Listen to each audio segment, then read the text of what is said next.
नमस्कार प्यारे बच्चों, क्या हालचाल।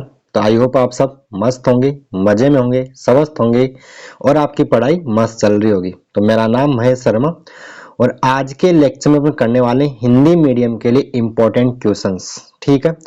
और रही बात इंग्लिश मीडियम वालों की, तो उनके लिए पहले बता दूं, जो मैंने ये पीडीएफ बनाई है हिंदी मीडियम के लिए, वो मैंने बनाई है ध्यान में रखते हुए पुराने क्वेश्चंस के ऊपर, यानी प्रीवियस ईयर क्वेश्चन के ऊपर, यानी इसमें मैक्सिमम क्वेश्चन पीवाईक्यू जी आपको मैं पहले बता दूं। ठीक है। ऑब्जेक्टिव वगैरह मैंने हालांकि इसमें बहुत सारे ले रखे, ऐसी बात नहीं है।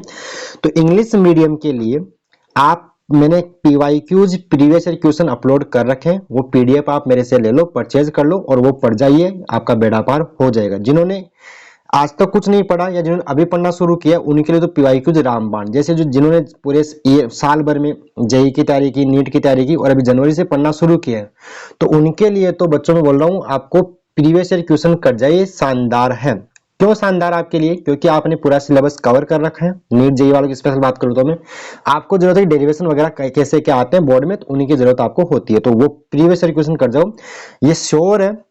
डेरिवेशन से और थ्योरेटिकल जो क्वेश्चन है वो मैक्सिमम आपके पीवाई, डेरिवेशन तो पूरे पीवाई क्यूज रहेंगे, थ्योरेटिकल भी क्वेश्चन आपके सारे पीवाई क्यूज रहेंगे। बोर्ड में आप मान के चलेगा 56 में से, अब परसेंटेज में बात करें तो 95 प्लस परसेंटेज जो पेपर आपका प्रीवियस ईयर क्वेश्चन से ही आता है, ये श्योर है। नहीं मानता, पुराने क्वेश्चन पेपर देख सकते हो, मेरा आराम से अच्छे से एनालिसिस मेरी की हुई अच्छी तरह से।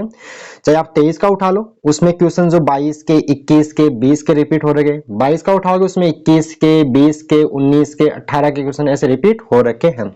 तो पीवाईक्यूज ही रामबाण है आपके लिए, और जिन्होंने अभी पढ़ना शुरू किया तो पीवाईक्यूज कर जाए इंग्लिश मीडियम के लिए, तो वो शानदार कंटेंट है। अगर आप मेरे से आप लेना चाहते हो तो आपको पर चैप्टर 11 रुपए पे करने पड़ेंगे, टोटल 154 रुपीज आपको पे करने होंगे। मेरा फोन पे नंबर 8058726548 के ऊपर, जैसे आप फोन पे करके मेरे को स्क्रीनशॉट दे दो, भेजोगे, मैं आपको तुरंत पीवाईक्यूज की पीडीएफ भेज देता हूँ, भेज दूंगा। ठीक है।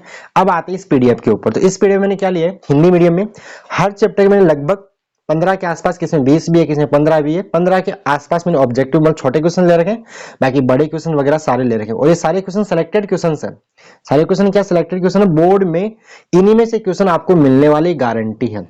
और अब आप हिंदी मीडियम के लिए बोल दूं मैं कि ये आप पूरा लेक्चर देखना चाहो पूरा लेक्चर देखो, पूरे लेक्चर में आपको सबका सॉल्यूशन मैं यहाँ करवा रहा हूँ, सॉल्यूशन आपको मिल जाएगा डेरिवेशन तो थ्योरी के क्वेश्चन के अलावा। ठीक है।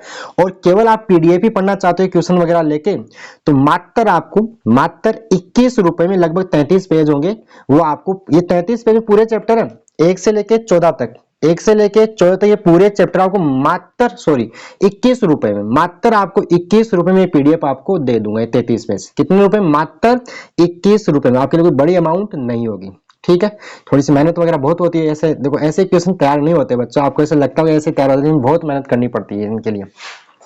तो मात्र 21 रुपए में आपको पीडीएफ मिल जाएगी हिंदी मीडियम के लिए, और इसमें सारे क्वेश्चन सिलेक्टेड है। हर चैप्टर में मैंने लगभग चैप्टर को कवर कर लिया है छोटे क्वेश्चंस के थ्रू। आप माने अगर ये पीडीएफ पढ़ोगे ना तो आप बहुत फायदा मिलने वाला है। 21 रुपए में ज्यादा भी नहीं जा रहा, तो आप आराम से पीडीएफ भी मेरे से लेके पढ़ सकते हो, और पूरा लेक्चर देखना चाहो तो पूरा लेक्चर देख दो, लेक्चर में आपको सॉल्यूशन भी मिल जाएगा पूरा।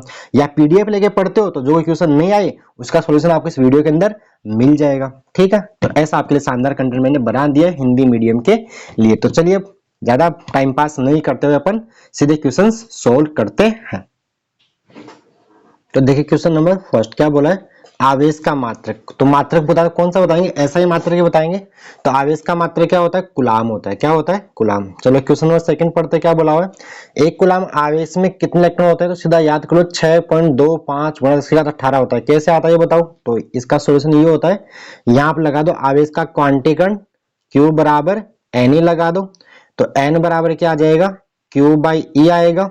Q का मान 1 कुलाम दिया है, E इलेक्ट्रॉन पे आवेश कितना होता है परिमाण में 1.6 इंटू 10⁻⁻19 का कुलाम होगा। सोल्व करो तो आंसर कितना आएगा 6.25 इंटू 10⁻18 इलेक्ट्रॉन आएंगे। तो एक कुलाम आवेश में कितने इलेक्ट्रॉन होते हैं? 6.25 गुणा 10⁻18 इलेक्ट्रॉन होते हैं। चलो आगे क्वेश्चन नंबर 3 में आ जाओ। क्या बोला है, दो समान धातुएं गोले जिन पर -10 माइक्रोकुलाम व 20 माइक्रोकुलाम आवेश है, यदि दोनों गोलों को स्पर्श कराकर अलग कर दिया जाए तो प्रत्येक पर आवेश होगा। तो यहाँ पे दोनों टच करवा रहे हैं, तो टच करवाएगा तो यहाँ पे आप निकाल दोनों का एवरेज निकाल लो, Q1 प्लस Q2/2, तो -10 प्लस का 20 बटे में 2 करोगे, माइनस 10 प्लस 20 10 बटा 2 आएगा, 10 बटा 2 करोगे तो कितना आ जाएगा आपका आंसर 5 माइक्रो कूलम इसका आंसर रहेगा 5 माइक्रो कूलम। ऑप्शन डी इसका सही रहेगा 5 माइक्रो कूलम। टच करवा के अलग कर आवेश दोनों में बराबर मतलब औसत मतलब एवरेज निकाल लीजिए दोनों का, अपन ये मान के चलेंगे दोनों का आकार आकृति बराबर, धातु भी सेम है। ठीक, अगला क्वेश्चन नंबर 4।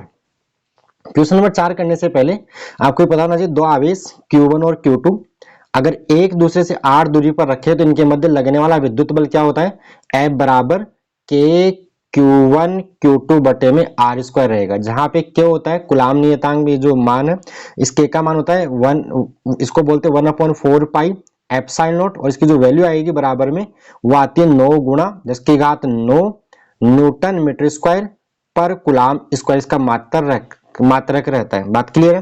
ठीक है।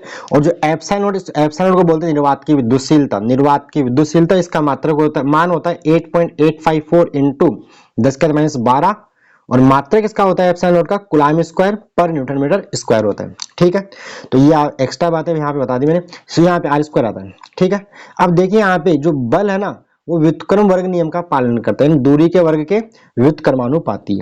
अब यहाँ पे सवाल भी कुछ ऐसा ही है। सवाल ये है कि दो आवेशों के मध्य बल F है, यदि इनके मध्य की दूरी को दुगुना कर दिया जाए तब इन आवेशों के मध्य बल, तो जो बल होता है वो दूरी के वर्ग के व्युत्क्रमानुपाती होता है, देख लिया। अब दूरी को आप डबल करोगे तो r से 2r करोगे तो ये आएगा 2r स्क्वायर, तो बल क्या होगा एक तरह से 1/4 r स्क्वायर हो गया, पहले से 4 गुना कम हो जाएगा। तो यहाँ पे याद कर लीजिए दूरी को डबल करने पे बल 4 गुना कम होगा, दूरी को 3 गुना करने पर बल 9 गुना कम हो जाएगा, दूरी को 4 गुना करने पर बल 16 गुना कम हो जाएगा। ये दूरी आधी कर दे तो r/2 का वर्ग करेंगे तो ऊपर फिर 4 चला जाएगा तो 4 गुना हो जाएगा। तो ये दूरी का खेल आपको समझ में आ गया होगा।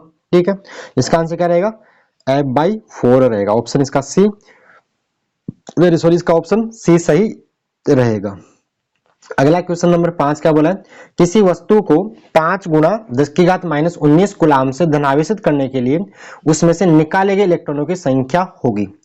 तो धनावेशित कर रहा है कितने, 5 गुना, यानी आवेश का मान दिया और आपसे वो इलेक्ट्रॉन पूछ रहा है। तो यहाँ सिंपल वही फॉर्मूला लगा दो आपस, Q बराबर N तो N बराबर Q/E करेंगे, लेकिन यहाँ Q का मान कितना दिया है, तो यहाँ Q का मान दिया है 5 गुणा 10⁻19 दिया है, और E का मान क्या है 1.6 इंटू 10⁻19 है। ये तो कट ही गया, तो देखो ये लगभग आएगा 50/16, तो 16 अर्थात 3 पॉइंट समथिंग, तो राउंड फिगर में इसका आंसर कितना हो जाएगा 3 हो जाएगा। तो ऑप्शन ए इसका सही रहेगा। फिर राउंड फाइव जो इलेक्ट्रॉनों की संख्या होगी वो तो या तो 1 होगी या 2 होगी या 3 होगी, आधा अधूरा तो होता नहीं है। तो इसका आंसर क्या रहेगा, मोटा मोटा राउंड फिगर में क्या होगा 3 इसका आंसर रहेगा। ठीक है, आगे क्वेश्चन नंबर 6 आ जाओ। निर्वात की विद्युतशीलता का मात्रक अभी बोला था कूलाम स्क्वायर पर न्यूटन, ये लिखा है मैंने कूलाम स्क्वायर पर न्यूटन मीटर स्क्वायर, तो इसको यूं लिख सकते हैं, ये कूलाम नहीं, ये नहीं लिख सकते, ये नहीं कूलाम स्क्वायर पर newton metre square coulomb square, यानी ऑप्शन सी इसका सही रहेगा। क्लियर है, ये 2022 में क्वेश्चन पूछा हुआ भी है। अगला क्वेश्चन नंबर 7, अभी मैं बोल रहा था आपको 1/4 पाई एप्सिलॉन नॉट का मान बताओ तो कितना होता है, 1/4 पाई एप्सिलॉन नॉट, ये आपका के ही होता है, और इसकी जो वैल्यू होती है वो कितनी होती है 9 गुणा 10⁻9, और मात्रा क्या होता है न्यूटन मीटर स्क्वायर पर कूलाम स्क्वायर होता है, आपको याद होना चाहिए। ठीक है, उसके बाद क्वेश्चन नंबर 8 पे आ जाओ। क्या बोला है, आपेक्षिक विद्युतशीलता एप्सिलॉन आर का मात्रक, तो आपेक्षिक विद्युतशीलता एप्सिलॉन आर बराबर होता है एप्सिलॉन बटे में एप्सिलॉन नॉट, माध्यम की विद्युतशीलता और निर्वात की विद्युतशीलता के अनुपात को क्या बोलते हैं, आपेक्षिक विद्युतशीलता बोलते हैं। इसका कोई मात्रक नहीं होता तो मात्रकहीन रहेगी। क्या रहेगी, मात्रकहीन रहेगी। बोलो क्लियर। आगे आ जाओ क्वेश्चन नंबर 9। क्वेश्चन नंबर 9 और 10 ध्यान से पढ़ जाना। यदि दो आवेशों के मध्य कांच की प्लेट रख दी जाए तब उनके मध्य कार्यरत विद्युत बल पूर्व की तुलना में हो जाएगा। कांच की प्लेट रख रहा है, क्या रख रहा है, कांच की प्लेट, तो एक माध्यम आ गया, और माध्यम में विद्युत बल का मान घटता है निर्वात की तुलना में। माध्यम में जो बल होता है वो निर्वात से एप्सिलॉन आर गुना कम हो जाता है। एप्सिलॉन आर होता है परावर्तनांक या आपेक्षिक विद्युतशीलता, तो माध्यम बल का मान क्या हो जाएगा, कम हो जाएगा। कितना हो जाएगा, कम हो जाएगा। अगला क्वेश्चन भी ध्यान से पढ़ना, ये दो आवेशों के मध्य पीतल की प्लेट रख दी जाए तब उनके मध्य कार्यरत विद्युत बल पूर्व की तुलना में हो जाएगा। तो देखिए धातु पीतल धातु है और धातुओं का जो परावर्तनांक होता है ना ये होता है अनंत। कितना होता है? अनंत होता है। कितना होता है? अनंत। तो ये अनंत रखोगे तो लगभग कितना हो जाएगा? जीरो हो जाएगा, यानी शून्य। क्या हो जाएगा? शून्य। याद कर लीजिए, एक तो धातुओं का परावर्तनांक या आपेक्षिक विद्युतशीलता का मान कितना होता है? तो इसका आंसर है अनंत होता है। कितना होता है? अनंत होता है। तो धातु कोई रखता है तो बल का मान जीरो हो जाएगा। बात क्लियर? ठीक है, दोनों क्वेश्चन ध्यान रखना। कोई मान नहीं, कांच वाच है तो कम कर देना, और धातु पीतल बोल दे, चांदी बोल दे, सोना बोल दे तो जीरो हो जाए, क्योंकि धातुओं का परावर्तनांक कितना होता है? अनंत होता है। बोलो क्लियर? आगे आ जाओ, क्वेश्चन नंबर 11। क्या बोला? निर्वात की विद्युतशीलता की विमा। तो निर्वात की विद्युतशीलता अगर आपको विमा निकालनी है तो इसके लिए अपने को मात्रक आता है कौन सा? कूलाम स्क्वायर पर न्यूटन मीटर स्क्वायर। तो कूलाम की याद होनी चाहिए आपको। A1 T1 का क्या करेंगे? का वर्ग कर देंगे, इसका वर्ग करेंगे, इसका वर्ग करेंगे। एक मिनट रुकना, इसका अच्छा ये रुकना एक बार, रुक क्या यहाँ पे, एक मिनट रुक भाई। तो यहाँ पे कूलाम स्क्वायर पर न्यूटन मीटर स्क्वायर आप करोगे। कूलाम होता है A1 T1 का वर्ग कर लो, नीचे आ रहा है न्यूटन, बल की होती है M1 L1 T-2 होगी, और साथ में मीटर स्क्वायर तो L2 बन जाएगा। तो देखो क्या बनेगा, ये M1 ऊपर जाएगा तो M-1 बनेगा, फिर L1 L2 तो L-3 बनेगा, और ऊपर T1 तो T-2 ऊपर जाके T4 बन जाएगा, और A2 तो M1 L-3 T4 A2। इसका ऑप्शन बी आपका सही रहेगा। क्या सही रहेगा? ऑप्शन बी इसका सही रहेगा। ठीक है, क्लियर है? उसके बाद निर्वात की विद्युतशीलता का मान है, तो देखो मान को मात्र के साथ याद करना है। देखो सारे 8.85, पहला ऑप्शन क्या दिया है? 8.85 गुणा 10⁻12 दिया है, और आपको ये याद रहता है तो गलती हो सकती है, क्योंकि आगे मात्रक के साथ आपसे खेल रहा है। मात्रक लिख दिया न्यूटन मीटर स्क्वायर पर कूलाम स्क्वायर, लेकिन आना क्या चाहिए था? कूलाम स्क्वायर पर न्यूटन मीटर स्क्वायर। अब दूसरा देखो मात्रक वही दे दिया, लेकिन यहाँ माइनस नहीं दिया, प्लस दे दिया। तो सही किस में आ रहा है? ऑप्शन सी आ रहा है। 8.85 इंटू 10⁻12 कूलाम स्क्वायर पर न्यूटन मीटर स्क्वायर रहेगा। बात क्लियर है? तो इसका हो गया मान हो गया। आगे आ जाते हैं नेक्स्ट क्वेश्चन नंबर, विद्युत क्षेत्र की तीव्रता का मात्रक। तो विद्युत क्षेत्र की तीव्रता का मात्रक न्यूटन पर कूलाम, क्योंकि विद्युत क्षेत्र क्या होता है आपका? E बराबर F बटा Q रहेगा, बल बटा आवेश, तो न्यूटन पर कूलाम इसका फॉर्मूला वो मात्रक रहेगा। अच्छा एक और है, वोल्ट पर मीटर भी इसका होता है। देखो आपने फॉर्मूला पढ़ा होगा, V बराबर ED, V बराबर ED, विद्वांतर बराबर विद्युत क्षेत्र इंटू में दूरी, तो यहाँ से E बराबर V बाई D भी आता है। तो वोल्ट पर मीटर भी इसका मात्रक होता है। इसका आंसर रहेगा A व B दोनों। ऑप्शन डी इसका सही रहेगा, A व B दोनों। ठीक, आगे क्वेश्चन नंबर 14 बोला है विद्युत क्षेत्र की विमा है। विद्युत क्षेत्र की विमा है, तो विद्युत क्षेत्र की विमा क्या होगी? तो निकाल लो, न्यूटन पर कूलाम मात्रक है, न्यूटन M1 L1 T-2, नीचे से ए कूलाम बनेगा आपका A1 T1 को आप ऊपर लेके जाओगे तो बन जाएगा M1 L1 T1 ऊपर जाएगा T-1, तो M1 L1 T-3 A-1। तो ऑप्शन ए ही इसका सही हो जाएगा, M1 L1 T-3 A-1, option इसका ए ही सही हो जाएगा। बोलो क्लियर है? उसके बाद आ जाओ, अगला क्वेश्चन बोल रखा है क्वेश्चन नंबर 15, एक इलेक्ट्रॉन तथा प्रोटॉन समरूप विद्युत क्षेत्र में स्थित है, उनके त्वरणों का अनुपात बताओ। तो देखिए यहाँ पे जो विद्युत बल का फॉर्मूला होता है वो F बराबर Q ही होता है। बात क्लियर है? अब त्वरण निकालना है तो F को आप लिखिए Ma बराबर Q ही लिखोगे, तो यहाँ से A क्या आएगा? A का सूत्र बन जाता है, A त्वरण का सूत्र बन जाएगा QE बटे में M बन जाएगा। बोलो क्लियर है? अब मान लो आवेश सेम हो, E सेम हो, तो जो त्वरण होता है वो व्युत्क्रमानुपाती होता है द्रव्यमान के, मतलब जिस कण का द्रव्यमान ज्यादा होगा उसका त्वरण कम होगा। तो यहाँ पे ये पूछा देखो समरूप विद्युत क्षेत्र, तो E तो सेम हो गया। अब दोनों का आवेश इलेक्ट्रॉन और प्रोटॉन का आवेश परिमाण में होता है बराबर, भाई प्रोटॉन का होता है प्लस ही आवेश, प्लस 1.6 गुणा 10⁻19 कूलाम होता है, और इलेक्ट्रॉन का होता है माइनस 1.6 गुणा 10⁻19 कूलाम होता है। तो यहाँ पे आप लिख सकते हो सीधा फॉर्मूला, मतलब इलेक्ट्रॉन का त्वरण बटे प्रोटॉन का त्वरण होगा इनके द्रव्यमान के व्युत्क्रमानुपाती, यानी मास ऑफ प्रोटॉन बटे में मास ऑफ इलेक्ट्रॉन आने वाला है। तो MP/ME, ऑप्शन बी इसका सही रहेगा। ठीक है, आगे आ जाओ, क्वेश्चन नंबर 16 क्या बोला है, किसी वर्ग के चारों कोणों पर समान परिमाण में सजातीय आवेश स्थित है तो वर्ग के केंद्र पर विद्युत क्षेत्र होगा। दो चारों कोणों पे चार आवेश है, तो जब भी आवेश का सममित वितरण होता है तो केंद्र पे विद्युत बल भी जीरो होता है और विद्युत क्षेत्र भी जीरो होता है। ऐसे ही समबाहु त्रिभुज पे के कोणों पे तीन आवेश रख दे क्यू क्यू क्यू, तो सेंटर पे विद्युत बल भी जीरो होगा और विद्युत क्षेत्र भी क्या हो जाएगा, जीरो हो जाएगा। तो इसका आंसर क्या रहेगा, शून्य इसका आंसर रहेगा। आगे बात करते क्वेश्चन 19 आ गया, 16 सीधा। अच्छा, प्रिंटिंग मिस्टेक, टाइपिंग मिस्टेक, कोई बात नहीं। विद्युत द्विध्रुव आघूर्ण का मात्रक है। विद्युत द्विध्रुव आघूर्ण का मात्रक, तो विद्युत द्विध्रुव क्या होता है कि जब विद्युत द्विध्रुव क्या होता है कि जब तो समान परिमाण में समान व विपरीत प्रकृति के आवेश एक दूसरे को दूरी पर रखे हो, इसे बोलते हैं विद्युत द्विध्रुव। ये सदिश राशि है, दिशा होती है ऋणावेश से धनावेश की होती है और इसका जो फॉर्मूला होता है P बराबर Q इंटू दोनों आवेशों के बीच की दूरी लेते हैं Q इंटू डी, तो मात्रक इसका आएगा कुलाम इंटू में मीटर। Q आवेश कुलाम, डी दूरी, तो कुलाम इंटू मीटर इसका मात्रक रहेगा। ऑप्शन ए इसका सही रहेगा। ठीक है, आगे क्वेश्चन बोला हुआ है HCl अणु का द्विध्रुव आघूर्ण 3.4 इंटू 10⁻³ कुलाम इंटू मीटर है, उसके आयनों के मध्य दूरी होगी। तो देखो यहाँ सिंपल HCl अणु की बात करें तो HCl क्या बनता है आपका, केमिस्ट्री आप थोड़ी बहुत पढ़ी है आपने, H प्लस प्लस में Cl माइनस बनेगा, तो यहाँ पे प्लस ही आवेश, यहाँ माइनस ही आवेश, तो इसका द्विध्रुव आघूर्ण बताना है, तो इसके आयनों के मध्य दूरी बतानी है। द्विध्रुव आघूर्ण आपको दिया है, P का मान आपको दिया है, तो Q इंटू डी लगा दो, तो D यहां से जो दूरी आएगी आयनों के बीच की वो P बटे में Q आ जाएगी। P का मान आपको दिया है, कितना दिया है, 3.4 गुणा 10⁻³ दिया है और नीचे Q आवेश है प्लस इलेक्ट्रॉन के बराबर, तो 1.6 इंटू 10⁻⁻19 करेंगे, सोल्व करेंगे तो घात को देखो -30 नीचे -19, तो घात आएगी -11 और -11 एक ही और 34/16 लगभग 2 पॉइंट समथिंग, तो 2.12 इंटू 10⁻11 मीटर इसका आंसर रहेगा। ऑप्शन ए इसका सही रहेगा। क्या बात क्लियर है?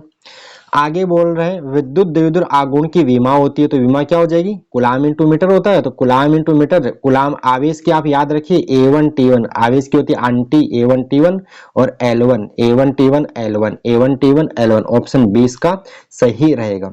ठीक है, आगे क्वेश्चन नंबर 22 जो बोला हुआ, क्या बोला हुआ, एक विद्युत द्विध्रुव के कारण एक्सीय तथा निरक्षीय यानी विषुवतीय स्थितियों में समान दूरी पर स्थित प्रेक्षण बिंदु पर विद्युत क्षेत्र की तीव्रताओं का अनुपात है। तो x पे होती है 2kp बटे r क्यूब द्विध्रुव के पे, और निरक्ष पे इसकी आधी होती है kp बटे r क्यूब। अगर दूरी सेम रहे तो अनुपात कितना हो जाएगा, 2:1 होता है, 2:1 होगा। x और निरक्ष पर, x को कई बार अनुदैर्ध्य बोलता है और निरक्ष को अनुप्रस्थ भी कई बार बोल देता है। तो अनुदैर्ध्य और अनुप्रस्थ का जो अनुपात है विद्युत द्विध्रुव के कारण विद्युत क्षेत्र की तीव्रताओं का, वो कितना होता है, 2:1 रहेगा आपका। ठीक है, क्लियर। उसके बाद क्वेश्चन नंबर 22 तो वही है जो अपने एक बार ऊपर किया था अभी, कि दो आवेशों के मध्य बल F है, उनके मध्य की दूरी को 3 गुना करने पर इन आवेशों के मध्य विद्युत बल, तो दूरी 3 गुना करा तो बल 9 गुना कम हो जाएगा, F/9। ठीक है, ऊपर इसको मैंने बताया था पूरा ढंग से आपको, दूरी के वर्ग के व्युत्क्रमानुपाती। क्वेश्चन नंबर जो आगे बोला है क्वेश्चन नंबर 23, एक विद्युत द्विध्रुव को समरूप विद्युत क्षेत्र में रखने पर उस पर लगेगा। तो बच्चों अगर विद्युत द्विध्रुव को अगर आप एक समान विद्युत क्षेत्र में रखते हो तो उस पर बल का मान तो होगा 0 और बलागुण 0 नहीं होता, बलागुण होता है टो बराबर P sin थीटा आता है, जिसको हम सदिश रूप में P vector cross E vector भी बोल सकते हैं। ठीक है, आगे बात समझो, तो इस पर केवल बलागुण लगेगा, बल नहीं लगेगा, केवल बलागुण लगता है।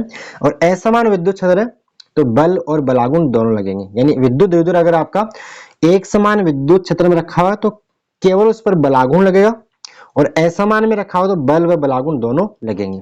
अब आगे इसी का फॉर्मूला पूछ लिया आपसे कि विद्युत द्विध्रुव के कारण बल आघूर्ण का सूत्र, तो बल आघूर्ण होता है टो वेक्टर बराबर P vector cross E vector सदिश रूप में, और इसी को लिखते हैं टो बराबर अदिश रूप में, मतलब फॉर्मूले वाइज PE sin थीटा, जहां P होता है विद्युत द्विध्रुव आघूर्ण और E होता है विद्युत क्षेत्र और थीटा होता है विद्युत द्विध्रुव आघूर्ण और विद्युत क्षेत्र के बीच का कोण रहेगा। बात क्लियर है?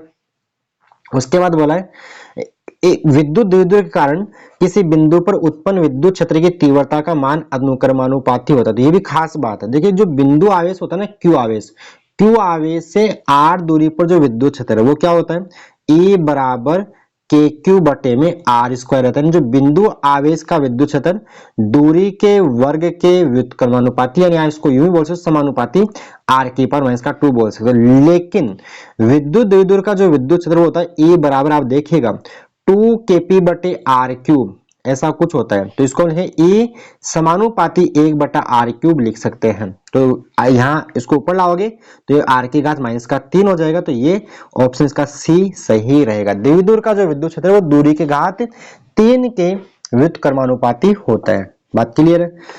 आगे चलो क्वेश्चन नंबर 26 क्या बोला है, विद्युत फ्लक्स का मात्रक। तो विद्युत फ्लक्स क्या होता है, किसी पृष्ठ के लंबवत गुजरने वाली विद्युत क्षेत्र रेखाओं की संख्या को विद्युत फ्लक्स कहते हैं। इसका जो फॉर्मूला होता है फाई बराबर ई वेक्टर या ई ए कोस थीटा होता है। तो यहां से निकाल लो, ई हो गया विद्युत क्षेत्र न्यूटन पर कूलम, मात्रक लिख दो क्षेत्रफल का मीटर स्क्वायर, तो न्यूटन मीटर स्क्वायर पर कूलम। इसी को सोल्व करने पे वोल्ट इंटू मीटर भी आ जाएगा। क्या आएगा इसको सोल्व, देखो न्यूटन इंटू मीटर यहाँ लिखेंगे तो न्यूटन इंटू मीटर और मीटर बटे कूलम जूल पर कूलम, ये वोल्ट इंटू मीटर इसका मात्रक होता है। तो इसके दोनों सही रहेंगे, ऑप्शन बी और सी दोनों। तो इसका आंसर क्या रहेगा, डी रहेगा, बी व सी दोनों। ये सवाल 2022 में पूछा हुआ भी है। ठीक है, आगे आ जाओ क्वेश्चन नंबर 27। क्या बोला 27 में, 27 में बोला विद्युत फ्लक्स की विमा बताओ। तो विमा आप इसकी निकाल लेना। न्यूटन के लिए m1 L1, तो इसकी विमा बन जाएगी, न्यूटन में होता है m1 L1 T-2 हो जाएगा, T-2 करेंगे यहाँ पे, और नीचे इंटू मीटर स्क्वायर, तो ये L2 बन जाएगा, नीचे कूलाम है तो A1 T1 बन जाएगा। तो m1 L3 M1L3 T-3 A-1 इसकी विमा आ जाएगी। ठीक है, विमा के लिए आप कुछ विमा याद रखो, जैसे वेग की याद कर लो, वेग की होती है L1 T-1, त्वरण की याद कर लो, त्वरण की होती है L1 T-2, बल की याद कर लो, बल की होती है M1 L1 T-2, एक कार्य की याद कर लो यानी जूल M1 L2 T-2 होती है, एक आवेश की याद कर लो जो A1 T1 होती है। अगर इतनी विमाएं आपको याद रहती है तो बाकी विमाएं निकालना अपने लिए आसान हो जाती है। बाकी PDF आप चाहो तो परचेज कर सकते हो, मात्र आपको इसके लिए 21 रुपए पे करने होंगे। और जो इंग्लिश मीडियम वाले उनके लिए PYQs अपलोडेड है, इंग्लिश मीडियम वालों को PYQs परचेज करने होंगे। पर PDF पर चैप्टर 11 रुपए की मिलेगी, ये उसमें कंटेंट शानदार है। और ये आप हिंदी मीडियम के लिए या तो पूरा लेक्चर देखिए या आप PDF लेके भी करके क्वेश्चन करके जा सकते हो। आगे आ जाते क्वेश्चन नंबर 28 में क्या बोला है, 1 सेंटीमीटर त्रिज्या के गोलाकार गाउसीय पृष्ठ के अंदर प्लस माइनस 1 माइक्रो कूलाम का आवेश विद्युत द्विध्रुव स्थित है, तो इससे निर्गत विद्युत फ्लक्स होगा। तो देखिए जब भी किसी बंद पृष्ठ के अंदर कोई विद्युत द्विध्रुव रख देते हैं तो उससे निर्गत जो फ्लक्स होता है वो जीरो होता है। कैसे, गाउस के नियम से। गाउस का नियम क्या बोलता है, किसी बंद पृष्ठ से निर्गत फ्लक्स होता है टोटल वो होता है क्यू इन बटे में एप्सिलॉन नॉट होता है। बंद पृष्ठ के अंदर कुल आवेश बटे में एप्सिलॉन नॉट आएगा। तो यहाँ पे द्विध्रुव रखा है तो द्विध्रुव का कुल आवेश कितना होगा, zero, plus 1 coulomb plus 1 micro coulomb minus 1 micro coulomb, तो कितना होगा, नेट जीरो हो जाएगा। तो इसका आंसर जीरो हो जाएगा। ठीक है, आगे क्वेश्चन नंबर 29 क्या बोला हुआ है, पृष्ठीय आवेश घनत्व का मात्रक है। तो पृष्ठीय आवेश घनत्व आपका होगा आवेश बटा लंबाई, तो कूलाम सॉरी रेखीय आवेश घनत्व आपका होता है आवेश बटा लंबाई, तो रेखीय होता है कूलाम पर मीटर। पृष्ठीय आवेश घनत्व आपका होता है आवेश बटा क्षेत्रफल। क्या रहेगा, आवेश बटा क्षेत्रफल, तो मात्रक रहेगा कूलाम पर मीटर स्क्वायर। और ऐसे अगर आयतन आवेश घनत्व आता है तो होता है आवेश बटा आयतन, तो उसका मात्रक रहता है कूलाम पर मीटर क्यूब। सारे मैंने बता दिए, इसका कूलाम पर मीटर स्क्वायर रहेगा। क्या बात क्लियर। चलिए अगला क्वेश्चन क्या बोला है, गोलीय खोल यानी कोष के अंदर विद्युत क्षेत्र की तीव्रता। तो गोलीय कोष के अंदर विद्युत क्षेत्र क्या होता है, जीरो। पता ना ग्राफ इसका ऐसा बनता है, ई और आर के मध्य अंदर जीरो होता है, फिर सतह पे ज्यादा होता है, फिर ऐसा ग्राफ इसका बनता है। ये ग्राफ आपसे एग्जाम में पूछा जा सकता है। आगे जो क्वेश्चन है ये आप खुद करोगे। कूलाम नियम का कथन, कूलाम नियम की परिभाषा याद कर लेना, जिसमें मैन है ना इंपॉर्टेंट, आप ये करके जाना। विद्युत क्षेत्र तीव्रता, विद्युत द्विध्रुव आघूर्ण, गाउस नियम, विद्युत फ्लक्स और ये विद्युत क्षेत्र का गुणधर्म, ये कर जाना। और बाकी जो डेरिवेशन है, डेरिवेशन श्योर है, ये जहां लिखे हुए अनंत लंबाई के एक समान आवेशित सीधे तारकण विद्युत क्षेत्र का व्यंजक, यानी अनंत लंबाई का जो एक समान आवेशित तार होता है, इससे r दूरी पर विद्युत क्षेत्र, इसका अगर रेखीय आवेश लेमडा मान ले तो E बराबर क्या होता है आपका 2k लेमडा बाई r वाला डेरिवेशन आपको यहाँ करना है।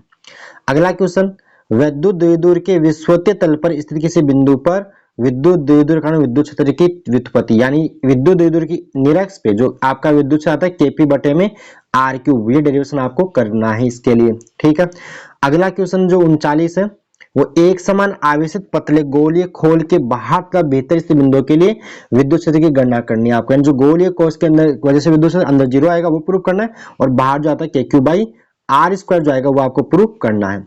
उसके बाद ये समतल चादर वाला आपका डेरिवेशन यहाँ पे दे दिया, और जो ई बराबर क्या होता है आपका सिग्मा बटे 2 एप्सिलॉन नॉट वाला डेरिवेशन, ये वाला 40। उसके बाद 41 है एक्स पे द्विध्रुव की, एक्स पे विद्युत क्षेत्र क्या होता है 2 केपी बटे में आर क्यूब, और ये डेरिवेशन आप करेंगे तो श्योर है इन्हीं में से कोई एक 100% रिपीट होने वाला है, ये गारंटी है। तो आपका हो गया चैप्टर नंबर फर्स्ट। ठीक है, चलिए आगे आते हैं चैप्टर नंबर सेकंड के अंदर। ज्यादा टाइम खराब नहीं करेंगे, अपना टारगेट है इसी एक ही लेक्चर में पूरे क्वेश्चन, पूरे चैप्टर के क्वेश्चंस करने का।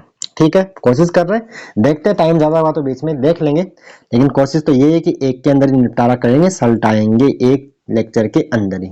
तो चैप्टर सेकंड में आ जाइए। क्वेश्चन जो बच्चों ये ऑब्जेक्टिव है, खालिस्तान में भी जा सकते हैं। तो परावैद्युत पदार्थ क्या होते हैं, तो ये परावैद्युत पदार्थ होते हैं आपके कुचालक होते हैं, अचालक की तरह व्यवहार करते हैं। किसकी तरह व्यवहार करते हैं, अचालक की तरह व्यवहार करते हैं। क्वेश्चन नंबर सेकंड पे आ जाते हैं, विद्युत विभवांतर का मात्रक बताओ। तो विद्युत विभवांतर जो विभव बराबर होता है कार्य बटा आवेश होता है। ठीक है, परिभाषा क्या होती है विभव की, इकाई धनावेश, इकाई प्रेक्षण धनावेश को अनंत से विद्युत क्षेत्र में किसी बिंदु तक लाने में किया गया कार्य उस बिंदु पर विभव कहलाता है, और विभव होता है कार्य बटा आवेश। तो जूल पर कुलाम, और जूल पर कुलाम को वोल्ट बोलते हैं, तो ए और बी दोनों हो जाते हैं। इसमें एग्जाम घुमा के पूछ लेता है कि जूल पर कुलाम किस भौतिक राशि का मात्रक, तो जूल पर कुलाम किस भौतिक राशि का मात्रक होता है, विभवांतर का या विभव का भी आप बोल सकते हो। उसके बाद ये विभव की विमाई पूछ ली है, तो विमाई के लिए मैंने बोला ना आप जूल यानी कार्य की याद करो, तो कार्य क्या होती है m1, तो ये विमा के लिए जूल पर कुलाम, तो ऊपर कार्य m1 L2 T-2 आ जाएगा, नीचे कुलाम, कुलाम आवेश A1 T1 होता है, सोल्व करेंगे तो बन जाएगा m1 L2 T-3, भाई T-2 ऊपर था, एक नीचे वाला ऊपर जाएगा तो -1 होगा, T-3 और A-1 आएगा, तो m1 L2 T-3 A-1 जिसमें भी वो पकड़ लीजिएगा, ऑप्शन ए आपका सही रहेगा। ठीक है, उसके बाद आ जाओ, क्या बोला है क्वेश्चन नंबर 4, विद्युत द्विध्रुव के कारण उसके विषुवतीय तल पर विद्युत विभव का मान कितना होता है। तो विद्युत द्विध्रुव के निरक्ष पर विभव का मान 0 होता है, और x पे होता है केपी बटे आर स्क्वायर, और बाकी किस जनरल पॉइंट पे होता है केपी कोष्ठक बटे में आर स्क्वायर। तो यहाँ आंसर क्या रहेगा, यहाँ आंसर 0 ही रहेगा। क्या बात क्लियर है। उसके बाद क्वेश्चन नंबर 5 में बोला हुआ है, क्या बोला हुआ है, धारिता का मात्रक बताओ। तो धारिता क्या होती है, C बराबर Q बाई V होती है, यानी कुलाम पर वोल्ट होगा, और कुलाम पर वोल्ट कोई बोलते हैं फेरड बोलते हैं, तो इसका B और C यानी D ऑप्शन इसका रहेगा, B व C दोनों, B व C दोनों इसका आंसर रहेगा। ठीक है, कुलाम पर वोल्ट कोई फेरड बोला जाता है। फॉर्मूला भी याद हो गया, C बराबर Q बाई V, या यहाँ से अपन फॉर्मूला बोलते हैं Q बराबर CV, आवेश, धारिता और विभवांतर में संबंध। कुछ एक्स्ट्रा बातें भी आपको मिल रही है कि नहीं मिल रही, शानदार है, रिवाइज हो रहा है, तो अच्छे मार्क्स आएंगे, आप ये पूरा कर जाए। इन्हीं से क्वेश्चन को रिपीट होने वाला, ये भी मान के चले, आप ये करोगे उसके आसपास कुछ हो जाएगा, और क्या होगा इतना पढ़ लिया तो अगर ये सारे आते तो वो भी आएगा, उसमें क्या है। आगे क्वेश्चन नंबर 10 बोला है, 10 सेंटीमीटर त्रिज्या के आवेशित गोलीय कोश की सतह पर 10 वोल्ट विभव है, इसके केंद्र से 5 सेंटीमीटर दूरी पर विभव का मान ज्ञात कीजिए। तो तुरंत दिमाग के लिए करना चाहिए, केंद्र से 5 सेंटीमीटर, त्रिज्या 10 सेंटीमीटर, तो बिंदु गोलीय कोश के अंदर ही आ गया, और गोलीय कोश के अंदर विभव का मान सतह के बराबर होता है, अंदर विभव का मान नियत होता है, अंदर विभव का मान क्या होता है, नियत होता है, आप बात पता होनी चाहिए। तो जो सतह पे होगा वही अंदर होगा, तो 10 वोल्ट इसका आंसर रहेगा। कितना रहेगा इसका आंसर, 10 वोल्ट ही रहेगा। क्लियर, आगे बात समझ में।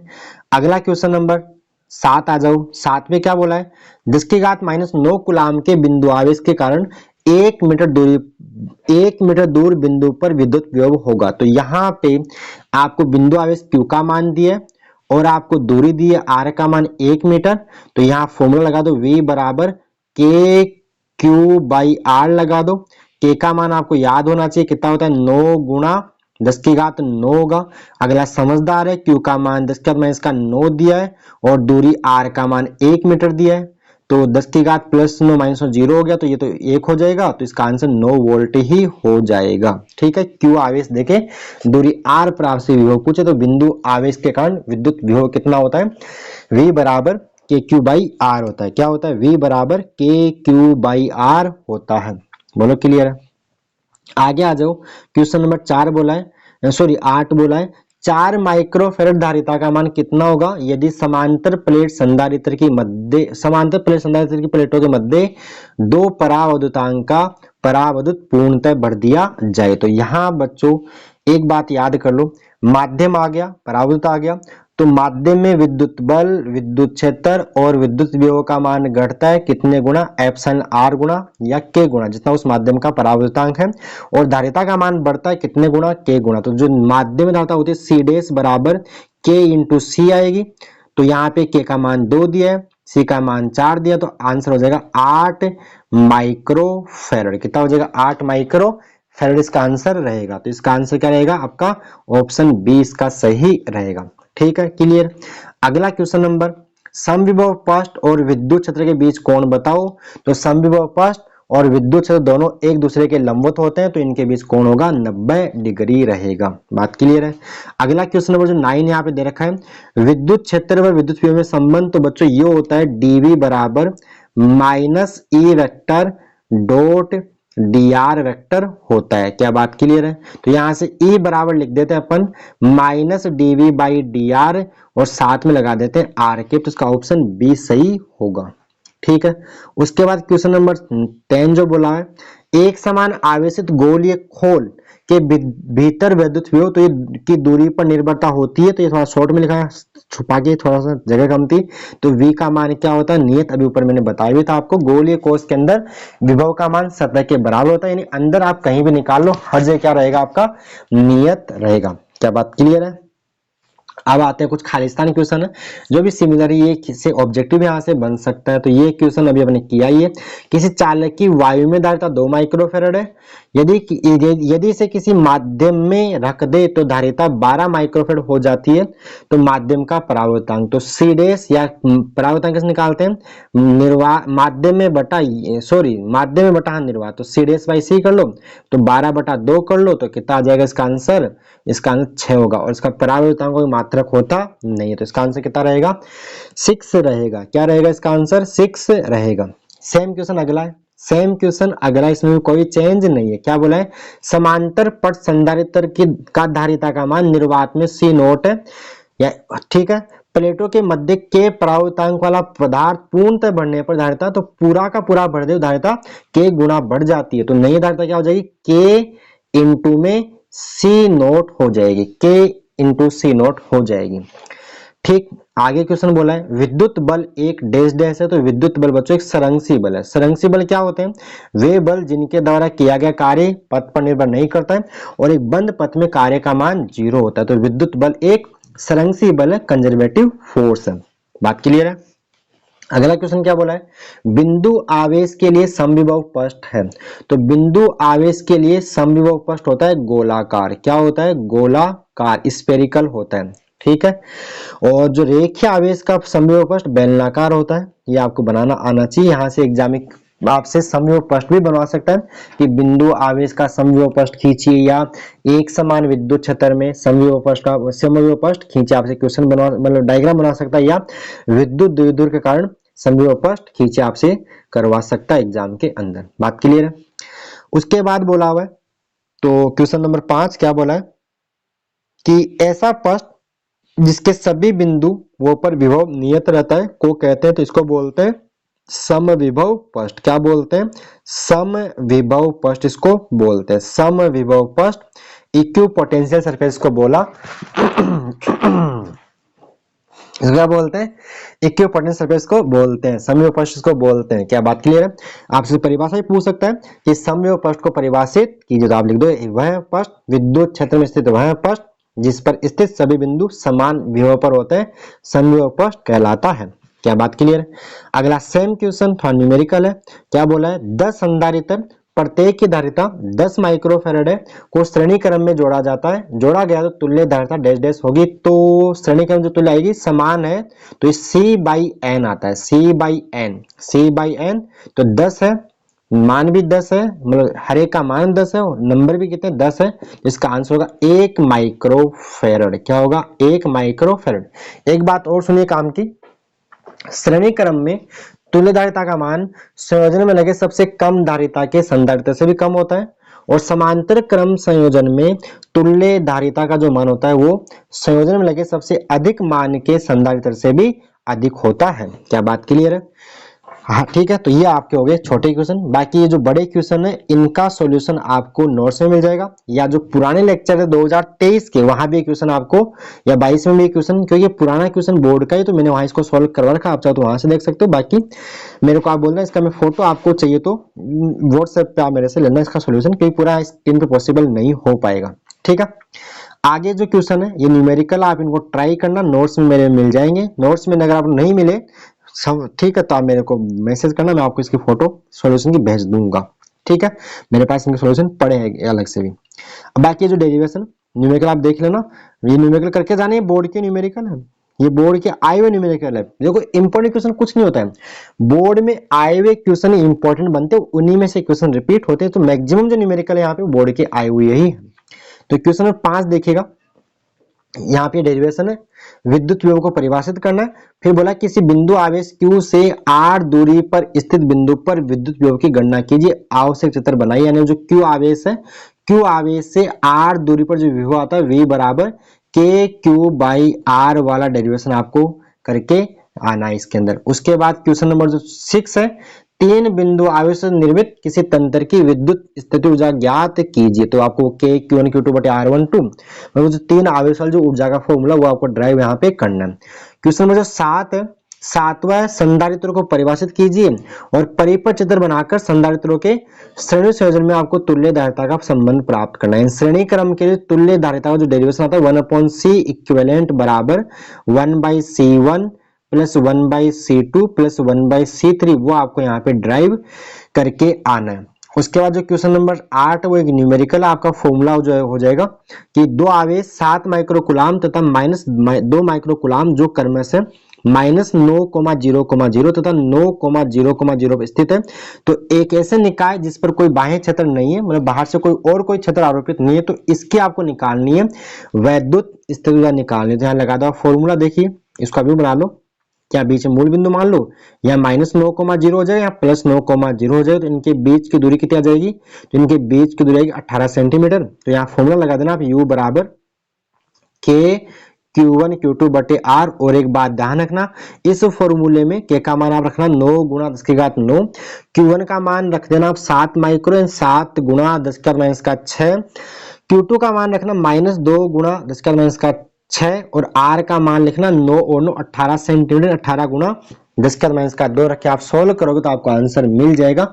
और इस वाले फॉर्मूले में Q1 Q2 का मान चिन्ह के साथ रखा जाता है, ये भी ध्यान रखना है। यानी दोनों आवेश अगर समान प्रकृति के तो उनकी स्थितिज ऊर्जा धनात्मक होगी, और दोनों विपरीत प्रकृति के तो उनकी स्थितिज ऊर्जा का मान क्या रहेगा? ऋणात्मक रहेगा। और एक बात ध्यान रखना, स्थितिज ऊर्जा का धनात्मक मान आवेशों के मध्य प्रतिकर्षण बल को शो करता है, प्रदर्शित करता है, और स्थितिज ऊर्जा का ऋणात्मक मान आवेशों के मध्य आकर्षण बल की प्रकृति को प्रदर्शित करता है। क्या बात क्लियर है? ठीक है, आगे आ जाओ। नेक्स्ट जो क्वेश्चन है, आपको समांतर प्लेट संधारित्र धारिता का डेरिवेशन जो C बराबर ये न्यूमेरिकल अच्छा क्वेश्चन नंबर 9 बोला है, संधारित्र में संचित ऊर्जा से क्या तात्पर्य, परिभाषा बतानी है। और जो संधारित्र में संचित ऊर्जा के व्यंजक जो ये फॉर्मूले होते हैं ना, U बराबर हाफ CV स्क्वायर या Q²/2C होता है, या हाफ QV होता है, ये डेरिवेशन। तो आपको ये वाला डेरिवेशन यहाँ पे करके आना पड़ेगा। क्वेश्चन नंबर जो 10 है वो आपको समांतर प्लेट संधारित्र की धारिता होती है C बराबर A एप्सिलॉन बटे में D, ये डेरिवेशन करना है। क्वेश्चन नंबर जो 11 है वो आपको विद्युत द्विध्रुव के कारण विद्युत विभव का जो डेरिवेशन क्या होता है, V बराबर KP कोस थीटा बटे में R², ये आपको करके जाना है। और एक न्यूमेरिकल है क्वेश्चन नंबर 12 जो बोर्ड एग्जाम 2022 का है, शायद भैया नहीं 2019 का होगा, नहीं तो ठीक है। तो ये आपका सॉल्यूशन आपको मिल जाएगा, नहीं तो मेरे साथ फोटो मांग लेना, मैं दे दूंगा व्हाट्सएप के ऊपर, ठीक है। और एक बात ध्यान रखना, विद्युत द्विध्रुव का जो विभव होता है वो दूरी के वर्ग के व्युत्क्रमानुपाती होता है, जबकि बिंदु आवेश का दूरी के घात 1 के व्युत्क्रमानुपाती होता है। ऑब्जेक्टिव या छोटा क्वेश्चन यहां से बना सकता है। बात क्लियर है? तो ये आपके हो गए 2 चैप्टर्स के क्वेश्चन। अब अपन आगे चैप्टर नंबर 3 के अंदर। तो आ जाओ question number first, chapter number 3 क्या बोला देखो, ये बोल रहा है धारा घनत्व का ऐसा ही मात्रक। तो बच्चों धारा घनत्व क्या होता है? धारा होता है धारा बटा क्षेत्रफल, इकाई अनुप्रस्थ काट क्षेत्रफल से प्रवाहित धारा। तो धारा का मात्रक ऊपर रहेगा एम्पियर, नीचे रहेगा मीटर स्क्वायर, तो एम्पियर पर मीटर स्क्वायर, इसका ऑप्शन बी सही रहेगा। बात क्लियर? उसके बाद बात करते हैं क्वेश्चन सेकंड, गतिशीलता का ऐसा ही मात्रक है। तो गतिशीलता का ऐसा ही मात्रक रहेगा, रहता है बच्चों मीटर स्क्वायर पर volt into second, metre square पर वोल्ट इंटू सेकेंड, इसका ऑप्शन डी सही हो जाएगा। कैसे आता है फॉर्मूला, ये मात्रक कैसे आता है? देखो इसका फॉर्मूला होता है वीडी बराबर होता है म्यू इंटू कैपिटल ई होता है। म्यू को बोलते हैं गतिशीलता, तो ये होता है वीडी बटे में ई आएगा, वीडी बटे में ई आएगा। इसको आप सोल्व करोगे तो वीडी होता है मीटर पर सेकेंड, वेग होता है अपवन वेग, और ये होता है वो क्या होगा आपका वोल्ट पर मीटर। इसको आप सोल्व करेंगे तो आएगा मीटर स्क्वायर पर वोल्ट इंटू सेकेंड, इसका आंसर रहेगा। बात क्लियर है? उसके बाद बोला है वोल्ट पर एम्पियर किस भौतिक राशि का मात्रक है। तो देखो वोल्ट पर एम्पियर, तो ओम का जो V बराबर आई आर होता है, तो यहाँ से R क्या आएगा V बटा आई। अब V क्या होता है? वोल्ट, और I क्या होता है? एम्पियर धारा। तो वोल्ट पर एम्पियर क्या बनता है आपका? रेजिस्टेंस बनता है, प्रतिरोध बनता है। तो वोल्ट पर एम्पियर किस भौतिक राशि का मात्रक है? तो प्रतिरोध का मात्रक रहेगा। उसके बाद आ जाता है प्रतिरोधकता की विमा बताओ। क्या बताओ? प्रतिरोधकता की विमा। तो प्रतिरोधकता क्या होती है आपकी? R बराबर रो एल बाई ए होती है, रो एल बाई ए रहेगी, रो एल बाई ए रहेगी। तो रो यहां से क्या आएगा आपका? आर ए बटा एल आएगा, तो इसका मात्रक की बात ओम इंटू मीटर होगा, ohm into metre, ohm into metre. तो इसको हम निकाल लेंगे, तो ओम इंटू मीटर निकाले तो ओम को अपन लिखेंगे वोल्ट पर एम्पियर लिखें, तो इसको सोल्व करेंगे वोल्ट पर एम्पियर इंटू मीटर से आप सोल्व कर लो। अब वोल्ट जो होता है वो होता है M1 L2 T minus 3 A minus 1, अभी ऊपर सोल्व किया था अपन ने, साथ में L1 और आ जाएगा, और ये A माइनस ए ऊपर जाके A माइनस 2 बन जाएगा। तो M1 L3 T minus 3 A minus 2, इसका ऑप्शन ए सही रहेगा। ठीक है। उसके बाद क्वेश्चन नंबर 5 बोला है विद्युत वाहक बल का मात्रक। तो विद्युत वाहक बल, बल बोलते ही न्यूटन मत कर देना, विद्युत वाहक बल क्या होता है? विभवांतर होता है, तो इसका मात्रक वोल्ट होता है। क्या होता है? खुले परिपथ में सेल के सिरों पर मापा गया विद्युत वाहक बल सेल का विद्युत वाहक बल कहलाता है, जबकि बंद परिपथ में सेल के सिरों पर मापा गया विभवांतर सेल की टर्मिनल वोल्टता कहलाती है, और इसकी टर्मिनल वोल्टता V बराबर E माइनस आई आर, ये फॉर्मूला होता है। जहां स्मॉल आर होता है सेल का आंतरिक प्रतिरोध, सेल होता है ना ऐसे सेल बनाते हैं जैसे प्लस माइनस, विद्युत वाहक बल E, आंतरिक प्रतिरोध क्या मान लो R, धारा से I ले रहे, तो ये हो गया। आपसे ही पूछ सकता है कि सेल के टर्मिनल वोल्टता, सेल के विद्युत वाहक बल, सेल से व इसके आंतरिक प्रतिरोध में क्या संबंध है? तो V बराबर E minus I R, V बराबर E माइनस आई आर। ठीक है, एक्स्ट्रा क्वेश्चन यहाँ पे हो गया। आगे क्वेश्चन नंबर 6 क्या बोला है? यदि एक चालक तार की लंबाई दुगुनी एवं अनुप्रस्थ काट आधा कर दिया जाए तो परिवर्तित तार के पदार्थ का विशिष्ट प्रतिरोध यानी प्रतिरोधकता। तो बच्चों जो प्रतिरोधकता होती है वो लंबाई पर और अनुप्रस्थ काट पर निर्भर नहीं करती है, ये डिपेंड करती है, निर्भर करती है पदार्थ की प्रकृति के ऊपर और तापमान के ऊपर। तापमान बढ़ाने पर चालकों का प्रतिरोध और प्रतिरोधकता बढ़ जाता है, जबकि अर्धचालकों का प्रतिरोध और प्रतिरोधकता घट जाता है। बात क्लियर है? तो ये अपरिवर्तित रहेगी, ये क्या रहेगी? अपरिवर्तित। रीजन क्या होता है? जो विशिष्ट प्रतिरोध या जो रेजिस्टिविटी है, प्रतिरोधकता है, वो लंबाई पर और अनुप्रस्थ काट पर निर्भर नहीं करती है। क्या बात क्लियर है? अगला क्वेश्चन नंबर 8 विभव प्रवणता। विभव प्रवणता वैसे आप आउट ऑफ सिलेबस बोल सकते हो, लेकिन ये होता है इकाई लंबाई का जो विभव होता है, विभवमापी तार पर इकाई लंबाई का विभव, उसको बोलते हैं विभव प्रवणता, जिसका मात्रक बन जाएगा वोल्ट पर मीटर, वोल्ट पर मीटर। यानी जो विद्युत क्षेत्र का मात्रक होता है वही विभव प्रवणता का मात्रक होता है, और विभव प्रवणता एक सदिश राशि होती है, ये भी ध्यान रखना। ठीक है। आगे क्वेश्चन नंबर जो 8 है, किरचॉफ का प्रथम नियम आधारित है। तो किरचॉफ का प्रथम नियम आवेश संरक्षण पर आधारित है, इसको धारा का नियम भी बोलते हैं, यानी कि संधि पर मिलने वाली धाराओं का बीजगणितीय योग शून्य होता है। यूं भी बोल सकते हैं, यूं भी बोल सकते हैं कि संधि में प्रवेश करने वाली धारा का योग संधि से बाहर निकलने वाली धारा के योग के बराबर होता है। ठीक है। तो किरचॉफ का प्रथम नियम किसका पालन करता है? आवेश संरक्षण नियम का पालन करता है। किसका पालन करता है? आवेश संरक्षण नियम का पालन करता है। कौन? किरचॉफ का प्रथम नियम। ऐसे दूसरा नियम, तो किरचॉफ का दूसरा नियम ऊर्जा संरक्षण नियम का पालन करता है। सिग्मा डेल्टा V बराबर 0 होता है किरचॉफ का दूसरा नियम। बात क्लियर है? ठीक है। आगे बात करते हैं। नेक्स्ट क्वेश्चन बोला है क्वेश्चन नंबर 9, व्हीटस्टोन सेतु में बैटरी व धारामापी की स्थितियां परस्पर परिवर्तित कर दी जाए तो नई संतुलन स्थिति। तो इसमें कोई परिवर्तन नहीं होगा। व्हीटस्टोन सेतु की संतुलन अवस्था में अगर आप बैटरी की जगह लगा दो गैल्वेनोमीटर लगा दो, और गैल्वेनोमीटर की जगह बैटरी लगा दो, तो कोई परिवर्तन नहीं पड़ेगा, कोई फर्क नहीं पड़ेगा, कोई परिवर्तन नहीं होगा। तो इसमें बोलेंगे अपरिवर्तित रहेगी। ऑप्शन 20 का सही रहेगा। आगे जो क्वेश्चन नंबर नेक्स्ट है 9, वो बोला हुआ है विद्युत धारा व अपवन VD में सही संबंध है। तो बच्चों ये I बराबर होता है NA ये रहा I बराबर V, ये ऐसे याद कर लो, इसको ऐसे भी याद करा देते मैं क्लास में, VDENA वेदना। ठीक है। तो इससे इसको याद करो, तो VDE थोड़ा सा यहाँ सीरियल चेंज है, तो I बराबर ये बनेगा NEAVD। क्लियर? नावेद ऐसे भी याद कर सकते हो, I बराबर नावेद, है ना, जैसे अब याद करो। ठीक है। उसके बाद क्वेश्चन नंबर जो 10 बोला है यहाँ पे, दिए गए चित्र में धारा I का मान बताओ। I का मान, तो देखिए ये किरचॉफ का प्रथम नियम है। क्या होता है? संधि पर आने वाली धारा को मान लो प्लस, बराबर जाने वाली, आने वाली बराबर जाने वाली कर दो। देखो यहाँ पे 5 एरो संधि में प्रवेश कर रही है, ये भी संधि में प्रवेश कर रही है, और I बाहर 4 बाहर, तो यहाँ पे 5 + 2 बराबर आप करोगे 4 + I, तो 5 और 2 7, 7 में से 4 इधर आओ, 7 - 4, I का मान आ जाएगा आपका 3 एम्पियर आएगा, 3 एम्पियर। ठीक है, 3 एम्पियर। बोलो क्लियर है?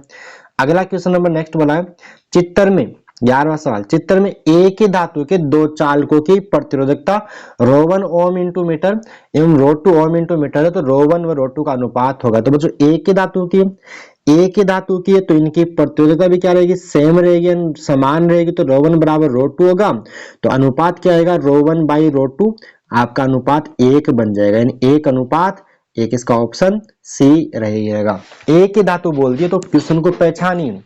क्या बोला? एक ही धातु बोला तो क्वेश्चन क्या होगा? अनुपात 1:1 रहेगा। क्या बात क्लियर है? बाकी लंबाई वगैरह से कोई फर्क, वैसे भी लंबाई पे जो प्रतिरोधकता होती है वो लंबाई पे अनुप्रस्थ पर निर्भर भी नहीं करती है। अगला क्वेश्चन बोला है, हालांकि क्वेश्चन वैसे इस बार सिलेबस में दिया हुआ नहीं है, लेकिन मैं क्वेश्चन में करवा ही देता हूँ। चित्र में प्रदर्शित कार्बन प्रतिरोध का मान ओम में होगा। तो यहाँ पे देखिए ट्रिक होती है, वो ट्रिक क्या होती है? Bibi Roy, Bibi Roy great Britain very good wife, यानी बीबी रॉय नाम के आदमी है, वो ग्रेट ब्रिटेन में रहते हैं, उनके पास उनकी खूबसूरत वेरी गुड वाइफ है, खूबसूरत उनकी पत्नी है, ये बहुत ही खूबसूरत है। ठीक है। तो यहाँ शुरू कहां से करना है? बी होता है ब्लैक, सेकंड बी होता है brown, R red, O orange, Y yellow, G green, B blue, V violet, और ये जी ग्रे, और डब्ल्यू आपका व्हाइट। शुरू करना 0 1 2 3 4 5 6 7 8 9। तो यहाँ पे देखिए पहला कौन सा? पीला, तो पीले के लिए आएगा 4, कितना आएगा? 4। उसके बाद बैंगनी के लिए आएगा कितना आएगा? बैंगनी के लिए बैंगनी वॉयलेट 7, ठीक है, वॉयलेट 7 आ जाएगा। तो ऐसा लिखेंगे। फिर गुणा में 10 की घात, तीसरा अंक 10 की घात में लेते हैं, जो कौन सा है यहाँ पे? भूरा, तो भूरे के लिए यहाँ कितना आएगा?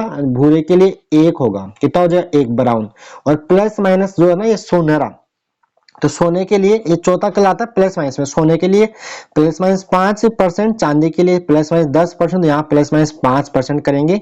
और कोई कलर नहीं है, चौथा बैंड नहीं है, तो वहां पे प्लस माइनस 20% करते हो। इसका आंसर 47 में 10 करोगे तो 470 हो जाएगा। तो ऑप्शन सी इसका ऑप्शन सी सही रहेगा। Option C is correct, option C इसका सही रहेगा। बात क्लियर है? आगे आ जाओ, क्वेश्चन नंबर सेकंड में क्या बोला है? अर्धचालक पदार्थ की प्रतिरोधकता ताप बढ़ाने पर, तो अर्धचालकों का अगर आप ताप बढ़ाते हो तो उनकी प्रतिरोधकता घटती है। ग्राफ भी आपसे पूछ सकता है, ऐसा ग्राफ बनता है, ठीक है। जबकि चालकों का ताप बढ़ाने पर प्रतिरोधकता बढ़ती है, तो ये अर्धचालक में क्या होगी? घटती है। ताप बढ़ाओगे तो प्रतिरोधकता घटेगी और घटाओगे तो बढ़ेगी। उसके बाद क्वेश्चन नंबर सेकंड बोल दिया, किरचॉफ का द्वितीय नियम डैश डैश पर आधारित है। तो किरचॉफ का दूसरा नियम आधारित है ऊर्जा संरक्षण के ऊपर। किसके ऊपर है? ऊर्जा संरक्षण के ऊपर आधारित है। कौन? किरचॉफ का दूसरा नियम। अगला सवाल 3 बोला है, x बराबर 4 ओम एवं y बराबर 48 गुणा 10⁻8 ओम इंटू मीटर के चालकों की लंबाई आदि करने पर x व y के मान क्रमशः होंगे। तो देखिए x आप मात्रक से पहचानिए, इसका क्या लगा हुआ? ओम लगा हुआ। तो ये तो बन गया प्रतिरोध, और इसका क्या लगा हुआ? ओम इंटू मीटर, ये बन गई प्रतिरोधकता। अब लंबाई आदि करोगे तो जो प्रतिरोधकता होती है वो लंबाई पे अनुप्रस्थ काट पर निर्भर नहीं करती है। तो इसके मान में तो y के मान में तो कोई परिवर्तन नहीं होगा, जबकि x का मान आधा हो जाएगा। तो x का मान तो हो जाएगा 2 ओम और y का मान 48 गुणा 10⁻⁸ ओम इंटू मीटर ही रहेगा, क्योंकि ये प्रतिरोधकता है और प्रतिरोधकता लंबाई पे और अनुप्रस्थ काट पे निर्भर नहीं करती है। क्या बात क्लियर? चलिए आगे आ जाते हैं। अगला क्वेश्चन, विभवमापी तार पर एकांक लंबाई पर विभव पतन को बोलते हैं विभव प्रवणता। हालांकि विभव मापी इस बार थ्योरी के सिलेबस में नहीं है, लेकिन प्रैक्टिकल में आपने पढ़ा हुआ है, प्रैक्टिकल में ये दिया हुआ था। ठीक है। उसके बाद किसी संधि पर संधि में प्रवेश करने वाली धाराओं का योग संधि से बाहर निकल धाराओं के योग के बराबर होता है। यही तो किरचॉफ का संधि नियम है। इसको यूं भी पूछ सकता है, घुमा के भी बोल सकता है कि संधि पर धाराओं का बीजगणितीय योग डैश डैश होता है, तो वो भी शून्य हो जाएगा। बीजगणितीय योग की संधि पर सिग्मा आई बराबर 0 होता है। ठीक है। उसके बाद जो सेकंड लिखा हुआ है, प्रतिरोधकों तथा सेलों से सम्मिलित किसी बंद पास या बंद लूप के चारों ओर विभव में परिवर्तनों का बीजगणितीय कितना होता है? सिग्मा डेल्टा वी बराबर 0 होता है, शून्य। इसमें आंसर क्या हो जाएगा? शून्य आएगा। सिग्मा इंटू रो का गुणनफल, तो आपको पता है सिग्मा जो चालकता होती है, सिग्मा चालकता होती है और रो होती है प्रतिरोधकता। प्रतिरोधकता के व्युत्क्रम को चालकता बोलते हैं। तो सिग्मा इंटू रो का गुणनफल कितना हो जाएगा? 1। तो यहाँ पे आएगा 1। बोलो क्लियर है? ठीक है। नेक्स्ट क्वेश्चन यहाँ पे बोला है, खुले परिपथ में सेल के सिरों पर मापा गया विभवांतर। तो खुले परिपथ में जो मापा गया विभवांतर होता है वो होता है ईएमएफ, इलेक्ट्रोमोटिव फोर्स, जिसको हम शॉर्ट में बोलते हैं विवा बल, विद्युत वाहक बल, विद्युत वाहक बल। ठीक है। अगला क्वेश्चन यहाँ पे, एक आदर्श सेल का आंतरिक प्रतिरोध 0 होता है। कितना होता है? एक आदर्श सेल का आंतरिक प्रतिरोध कितना होता है? 0 होता है। ऐसे आदर्श एमीटर का प्रतिरोध 0 होता है और आदर्श विभव है, आदर्श वोल्ट मीटर है, उसका प्रतिरोध अनंत होता है। ठीक। अगला क्वेश्चन कार्बन प्रतिरोधकता है, देख लेते हैं। एक कार्बन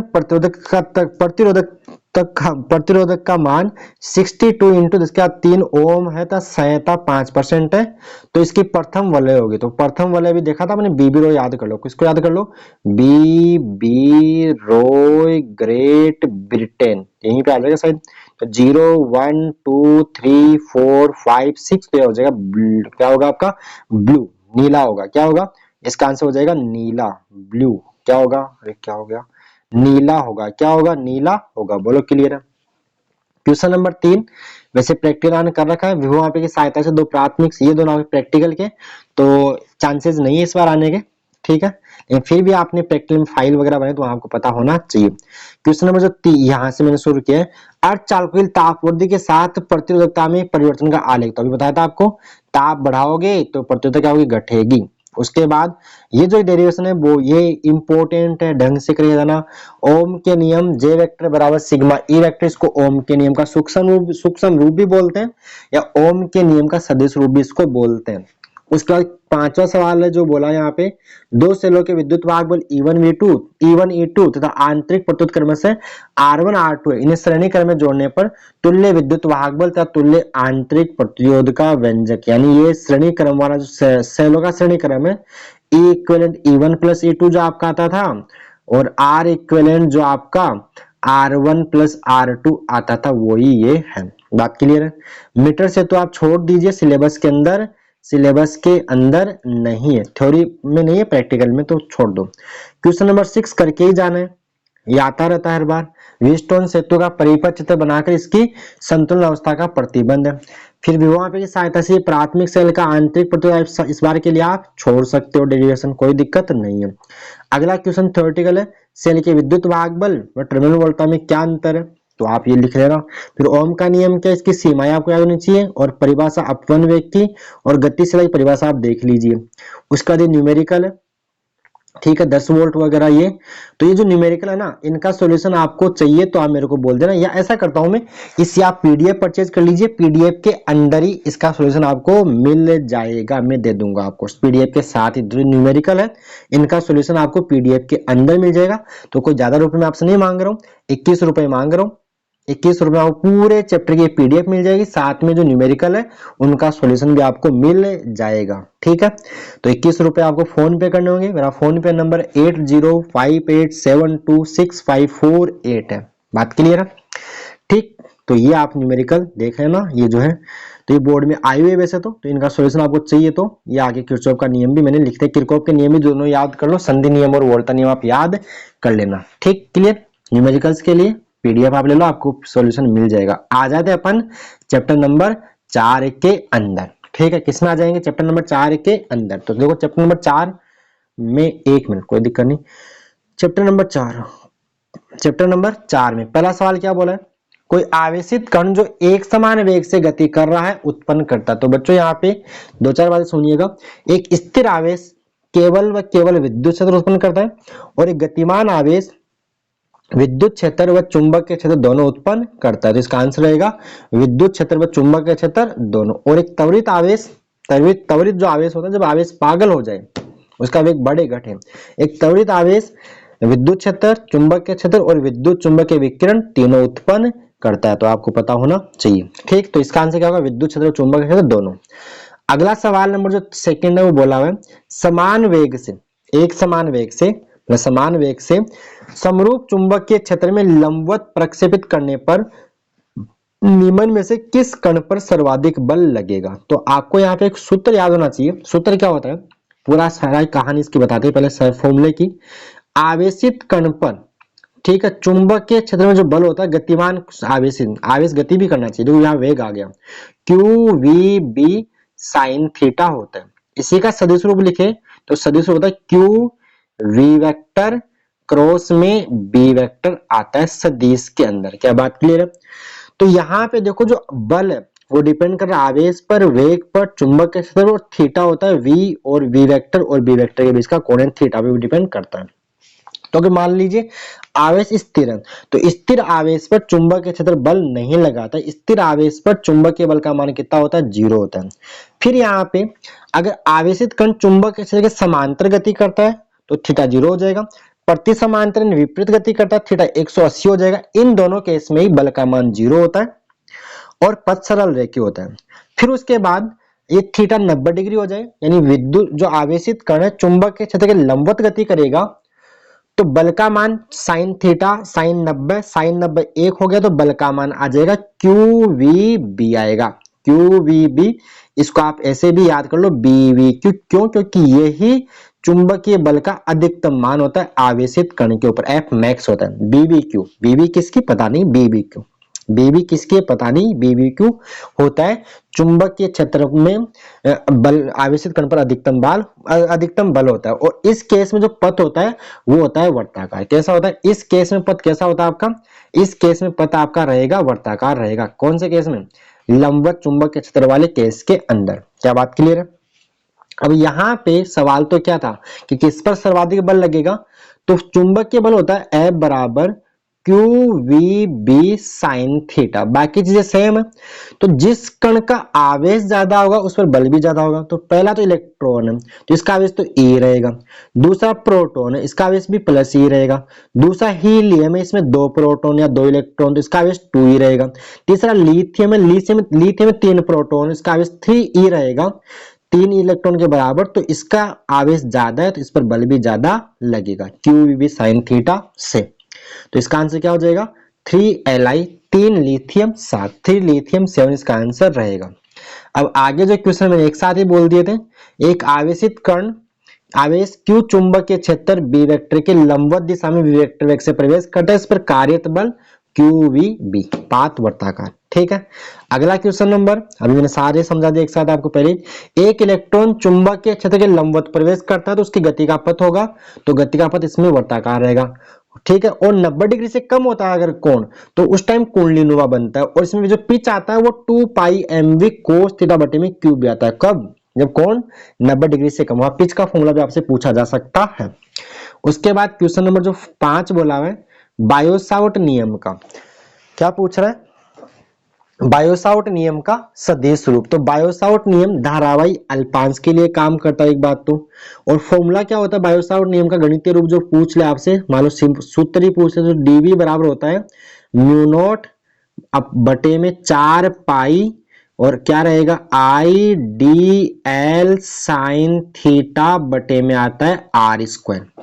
सदिश में लिखना तो यहाँ आर केप लगा देते हैं और यहाँ वेक्टर लगा देते हैं, लेकिन वो यहाँ लिखा हुआ नहीं है, तो इसको और ढंग से लिखते हैं डीबी वेक्टर बराबर बायोसावर्ट नियम का सदिश रूप याद रखिए, mu naught upon 4 pi I DL vector cross R vector बटे में आर क्यूब, इसका आंसर रहेगा। तो पहला ऑप्शन है म्यू नॉट लगा हुआ नहीं है, तो म्यू नॉट ये आपका सही हो जाएगा। बोलो क्लियर? ठीक है, अगला क्वेश्चन नंबर जो 6 है वो बोला हुआ है चुंबकीय क्षेत्र में धारावाही चालक तार पर बल। तो अभी मैंने ऊपर बताया था, वो बताया था आवेशित कण पर चुंबकीय बल जो QVB sin थीटा होता है। यहां आ गया धारावाही चालक तार, तो धारावाही चालक तार पर चुंबकीय क्षेत्र में बल होता है F बराबर ILB sin थीटा। सदिश रूप में इसको लिखवाए तो बन जाएगा ये I L vector cross B vector. बात क्लियर है? और थीटा जो कोण होता है वो एल वेक्टर और बी वेक्टर के बीच में होता है, एल वेक्टर धारा की दिशा में मानते हैं। बात क्लियर है?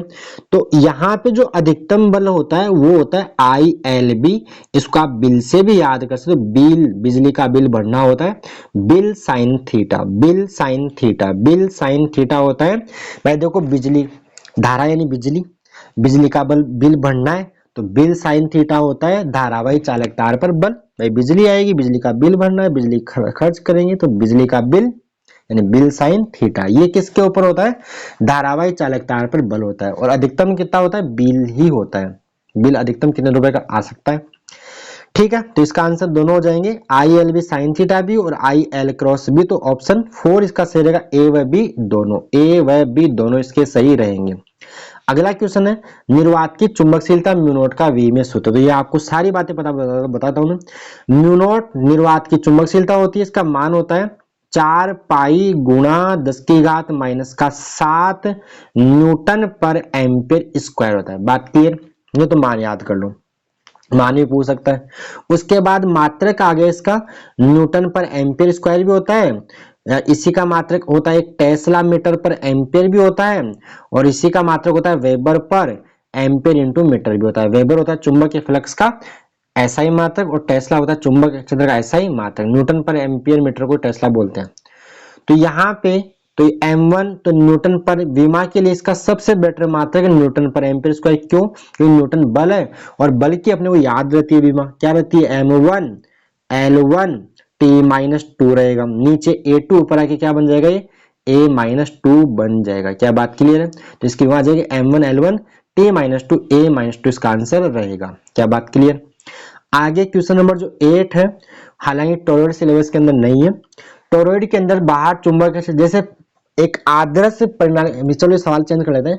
एक आदर्श परिणालिका के बाहर चुंबकीय क्षेत्र कितना होता है? 0। तो सेम वही इसमें भी कितना रहेगा? बाहर 0 रहेगा। ठीक है, अगला question number 9 very important board के लिए रहता है। आदर्श वोल्ट मीटर एवं आदर्श एमीटर के प्रतिरोध होने चाहिए। आदर्श वोल्ट मीटर मतलब विभवमापी होता है। तो आदर्श वोल्ट मीटर का प्रतिरोध बहुत ज्यादा यानी क्रमशः अनंत, और आदर्श एमीटर का शून्य, तो क्रमशः अनंत व शून्य। यहाँ पे याद कर लीजिएगा, आदर्श वोल्ट मीटर जो परफेक्ट हो तो वोल्ट मीटर का प्रतिरोध अनंत होता है और एमीटर का प्रतिरोध शून्य होता है आदर्श का। ठीक है, आइडियल का। अगला क्वेश्चन यहाँ पे देखते हैं, ऑब्जेक्टिव बोला है किसी चल कुंडली धारा मापी को एक वोल्ट मीटर में रूपांतरित किया जाता है। तो देखो यहाँ पे दो बातें बताता हूँ। जो गैल्वेनोमीटर है ना, अगर उसको आपको चेंज करना है वोल्ट मीटर में, तो इसके साथ में अपन जोड़ते हैं उच्च मान का प्रतिरोध, ये RH हाई रेजिस्टेंस और ये RG बोलते हैं। RG तो होता है रेजिस्टेंस ऑफ गैल्वेनोमीटर होता है। तो गैल्वेनोमीटर को वोल्टमीटर में चेंज करने के लिए इसके श्रेणी क्रम में उच्च मान का प्रतिरोध जोड़ते हैं, और इसी गैल्वेनोमीटर को अगर आपको चेंज करना है एमीटर में, तो इसके साथ में अपन जोड़ते हैं संट। क्या जोड़ते हैं? और संट होता है एक प्रतिरोध, अल्प मान का जो प्रतिरोध उसको बोलते हैं संट। यानी गैल्वेनोमीटर को एमीटर में परिवर्तित करने के लिए इसके समांतर क्रम में अल्प मान का प्रतिरोध था, यानी ब्रैकेट में संट लिख दो, संट जोड़ते हैं। तो यहाँ क्या पूछ रहा है, जिसको धारा मापी, यानी गैल्वेनोमीटर को वोल्टमीटर कैसे बनाते हैं? श्रेणी क्रम में उच्च प्रतिरोध जोड़कर। और यही पूछता गैल्वेनोमीटर को धारा मापी को एमीटर में कैसे चेंज करते हैं, तो इसके समांतर क्रम में अल्प मान का प्रतिरोध जोड़कर, ठीक है, जिसको संट भी बोलते हैं। या संट होता है, तो संट होता है एक अल्प प्रतिरोध। क्या होता है? अल्प प्रतिरोध। क्वेश्चन नंबर 11 क्या बोला है? एक विद्युत आवेश Q समान वेग v से चुंबक के क्षेत्र B की दिशा में गति कर रहा है, आवेश पर कार्यरत चुंबकीय बल होगा। तो समांतर गति करे चाहे आवेशित कण, चाहे प्रति समांतर गति करे, उस केस में बल का मान 0 होता है। यानी जो चुंबक के क्षेत्र है ना, वो आवेश अगर चुंबक के क्षेत्र के समांतर चल रहा है तो उस आवेश को छेड़छाड़ नहीं करता, उसके साथ छेड़छाड़ नहीं करता, उसको तो बोलता तो जा। लेकिन जो किसी कोण पे घुसने की कोशिश करेगा चुंबक के क्षेत्र में, उस पर ये बल लगाता है। कौन? चुंबकीय क्षेत्र। ठीक है, अगला क्वेश्चन यहाँ पे बोला हुआ है, एम्पियर नियम का अनुप्रयोग ज्ञात करने में किया जाता है। तो एम्पियर नियम क्या होता है? किसी बंद लूप के अनुदिश चुंबक के क्षेत्र का रेखीय समाकलन, उस बंद लूप से गुजरने वाली धाराओं के बीज गणितीय योग का म्यू नॉट गुणा क्या होता है? म्यू नॉट, हाँ, म्यू नॉट सिग्मा आई होता है, म्यू नॉट गुणा होता है। ठीक है, तो यहाँ पे ये काम आता है, चुंबक के क्षेत्र की तीव्रता ज्ञात करने में काम में आता है। और इसका बन गया सूत्र। मान लो आपसे पूछ ले एग्जाम में कि एम्पियर नियम का गणितीय रूप है, पूछ सकता है, तो ये भी आप एक क्वेश्चन इसमें 13 ऐड कर लो। एम्पियर नियम का गणितीय रूप तो ये होता है, याद कर लीजिए। ठीक, उसके बाद धारा मापी की दक्षतांक की परिभाषा। दक्षतांक क्या होता है आपका? दक्षतांक होता है क्या होता है आपका? दक्षतांक होता है इकाई नहीं, एकांक, क्या हुआ? हाँ, एकांक विक्षेप उत्पन्न करने के लिए आवश्यक धारा को बोलते हैं दक्षतांक। ठीक है, क्लियर? तो ये आप बाकी ये जो क्वेश्चन अब याद पड़ जाइए ना। अनंत लंबाई के सीधे धारावाही चालक तार का चुंबक के क्षेत्र, एक तार है जिसमें धारा I बह रही है, तो इससे a दूरी पर चुंबक के क्षेत्र क्या आता है? B बराबर म्यू नॉट I बटे में 2 पाई a आएगा। ये डेरिवेशन यहाँ पे तीसरे में आपको करना है। फिर गैल्वेनोमीटर को वोल्टमीटर में चेंज कैसे करते हैं अभी ऊपर बता दिया आपको। छोटे क्वेश्चन में बायो-सावर्त नियम लिखो, एम्पियर नियम लिखो, कर लोगे। उसके बाद क्वेश्चन नंबर 7, धारावाही पास के x पर चुंबक के क्षेत्र का व्यंजक, एक धारावाही पास होगी, उसके x पर x दूरी पे त्रिज्या अगर r मान ले तो जो फॉर्मूला आता है b बराबर mu naught N I R square बटे में 2 R square plus X square की पावर 3/2 वाला डेरिवेशन आपको यहाँ पे करना है। तो ये बोर्ड के लिए वेरी वेरी इंपॉर्टेंट, ये वाला भी। उसके बाद 8वां है, एक अत्यधिक लंबी परिनालिका के x पर चुंबक के क्षेत्र जो b बराबर म्यू नॉट स्मॉल एन आई वाला डेरिवेशन। उसके बाद question number 8, question number 9 board के लिए वेरी वेरी इंपॉर्टेंट, क्या कि दो सीधे समांतर धारावाही चालकों के बीच प्रति इकाई लंबाई पर बल का व्यंजक कौन सा? ये आपका जो F बटा L बराबर आता है म्यू नॉट I1 I2 बटे में 2 पाई डी वाला डेरिवेशन आपको ढंग से करना है। बोर्ड एग्जाम के लिए very very very very very very important रहेगा। ठीक है, उसके बाद कक्षीय इलेक्ट्रॉन का चुंबकीय आघूर्ण ज्ञात करने का व्यंजक, तो ये होता है m बराबर ni होता है। तो यहाँ पे आप लगा दो NiA, n को 1 मान लेंगे, I धारा होती है E/T कर लेंगे, और एरिया पाई आर स्क्वायर कर लो त्रिज्या। टी क्या का बनेगा? टी की वैल्यू आप 2 पाई आर वी करना, एक चक्र में लिया गया। समय सोल्व करोगे तो ये टी का मान रखे आपको m मिलेगा, इसके अंदर EVR/2। ठीक है, बाकी इसका सॉल्यूशन आपको चाहिए तो मेरे को आप बोल देना, पीडीएफ में इसका सॉल्यूशन मैं दे दूंगा आपको, या नोट से आपको दे दूंगा। ठीक है, क्लियर? तो पीडीएफ आप ले लीजिए, आपको फायदा होगा। तो ये था कि आपका चैप्टर नंबर 4 था, ये था चैप्टर नंबर 4। बोलो क्लियर? अब अपन आ जाते चैप्टर नंबर 5 के अंदर, आगे भी कर ले। चैप्टर नंबर 5 को भी अपन अभी सलटा देते हैं। तो चैप्टर नंबर जो 5 है, अच्छा चैप्टर 5 से पहले देखो मैंने क्या कर रखा है, कुछ क्वेश्चंस मैंने मेरे पास और पड़े थे, मैंने यहाँ चिपका दिए, तो कुछ यहाँ रिपीट होने वाले। निर्वात की विद्युत मात्रक क्या होता है, कूलाम स्क्वायर पर न्यूटन मीटर स्क्वायर, ठीक है। एक समान विद्युत क्षेत्र में विद्युत द्विध्रुव बल का मान P sin थीटा रहेगा। विद्युत द्विध्रुव की निरक्ष पर विद्युत क्षेत्र की तीव्रता, तो विद्युत द्विध्रुव की निरक्ष पर विद्युत क्षेत्र की तीव्रता Kp/r³ रहेगी। उसके बाद विद्युत क्षेत्र V में सूत्र कर लिया था M1L1 T-3 A-1 रहेगा। एक घन के अंदर प्लस माइनस क्यू आवेश वाला द्विध्रुव रख दे तो उससे निर्गत फ्लक्स कितना हो जाएगा, 0। वापस चारों चैप्टर एक साथ रिवाइज करवा दे, कुछ क्वेश्चन और दे रखे हैं ना। उसके बाद गोल या खोल के भीतर विद्युत क्षेत्र कितना रहेगा, 0 रहेगा, कर लिया ऊपर वैसे। विद्युत द्विध्रुव की निरक्ष पर विद्युत विभव 0 रहेगा। जूल पर कूलाम किस भौतिक राशि का मात्रक है, तो विभव का होता है। उसके बाद समांतर प्लेट संधारित्र की धारिता कितनी होती है, तो ये होती है A/d होती है। धारिता का मात्रक रिपीट हो गया, ampere per metre square. Volt पर एम्पियर किस भौतिक राशि का मात्रक है, तो प्रतिरोध का है। उसके बाद 12वां, सेल की टर्मिनल वोल्टता V, विद्युत वाहक बल E व आंतरिक प्रतिरोध R में संबंध, तो V बराबर E माइनस IR रहेगा।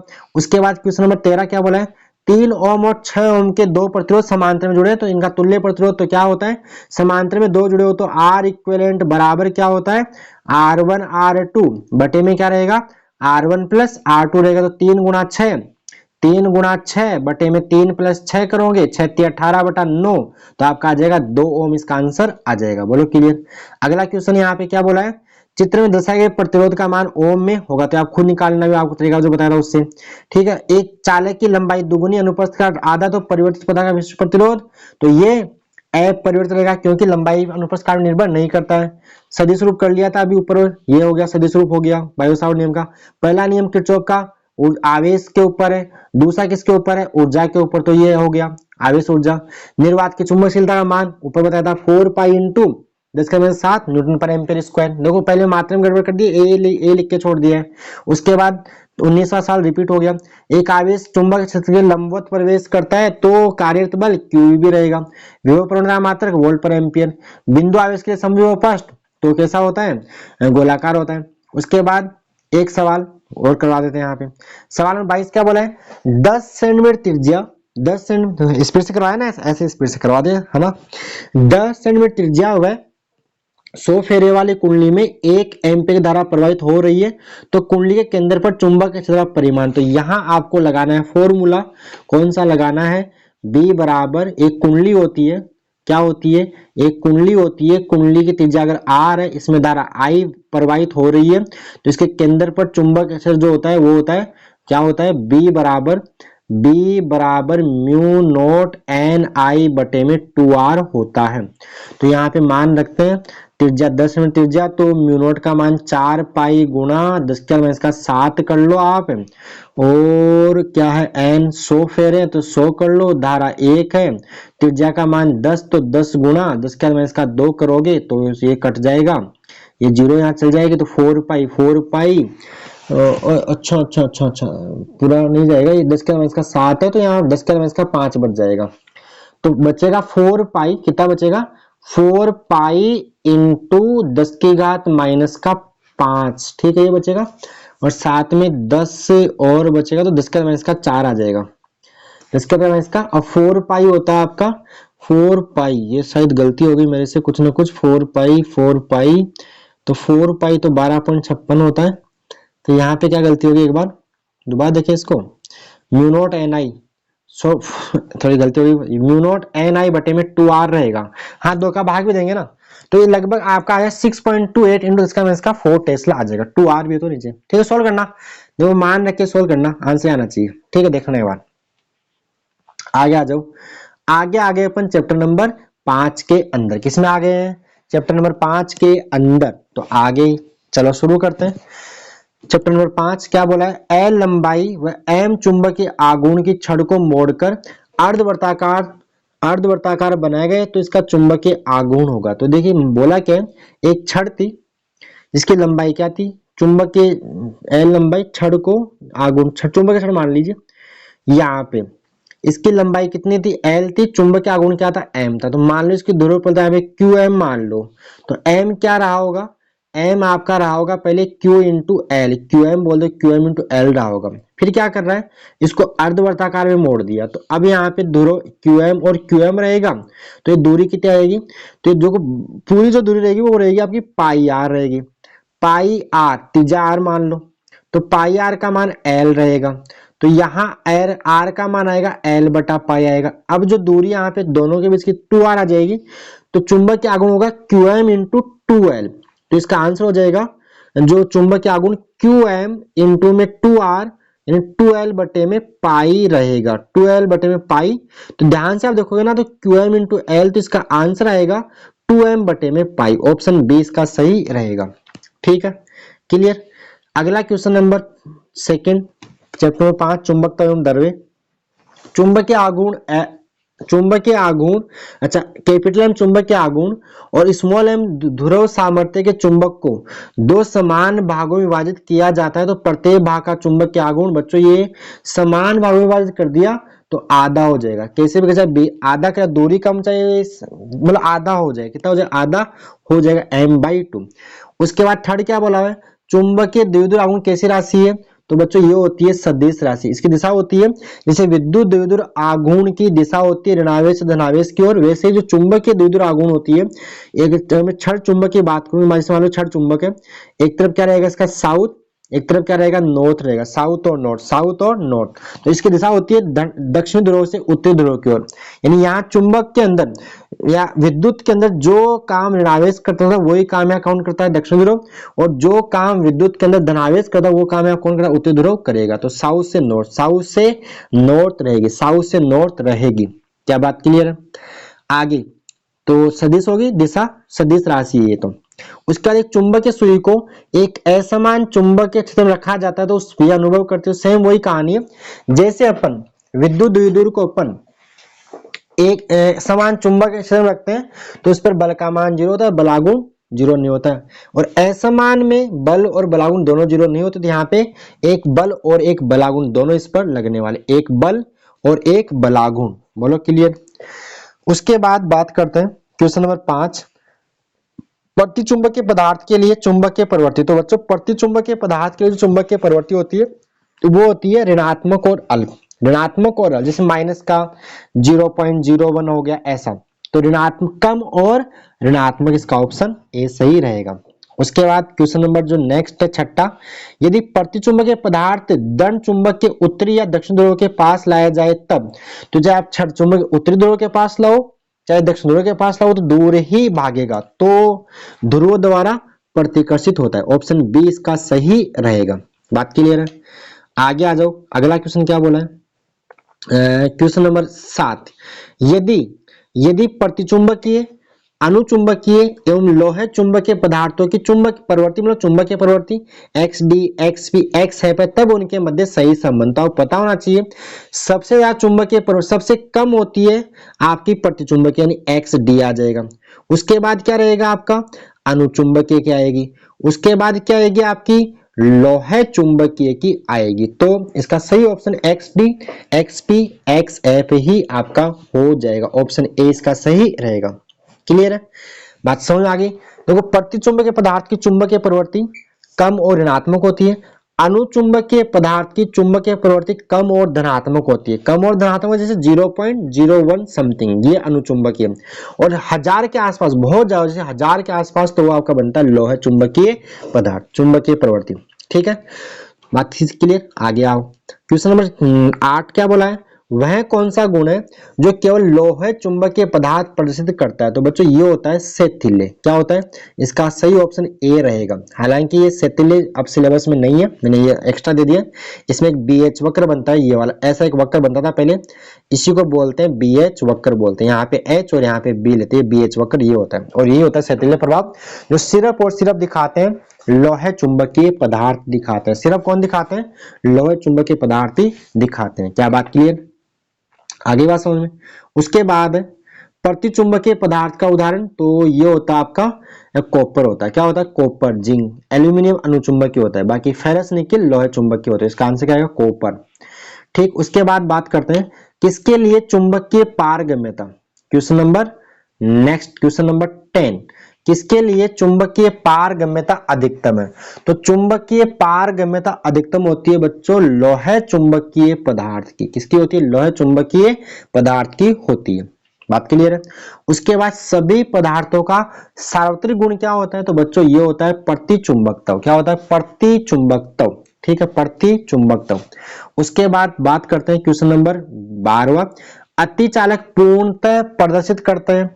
तो अतिचालक पूर्णतः पूरे के पूरे क्या होते हैं? प्रतिचुंबकीय पदार्थ होते हैं। और यहाँ पे दो चार बातें और याद कर लीजिए। अतिचालक पदार्थ की चुंबकीय प्रवृत्ति यानी xm ऋणात्मक होती है और उनकी आपेक्षिक पारगम्यता म्यू बराबर जो फॉर्मूला होता है 1 प्लस एक्सएम, आप मान यहाँ रखोगे एक्सएम का -1 तो 1 प्लस -1 ये आ जाता है 0। किसके लिए? अतिचालक पदार्थ की चुंबकीय प्रवृत्ति -1 होती है और चुंबक की जो आपेक्षिक चुंबकीय पारगम्यता वो 0 होती है। ठीक है, उसके बाद नेक्स्ट क्वेश्चन है क्वेश्चन नंबर 13। प्रतिचुंबकीय पदार्थ चुंबक के क्षेत्र में गति करते हैं। तो प्रतिचुंबकीय पदार्थ चुंबक के क्षेत्र से दूर भागते हैं यानी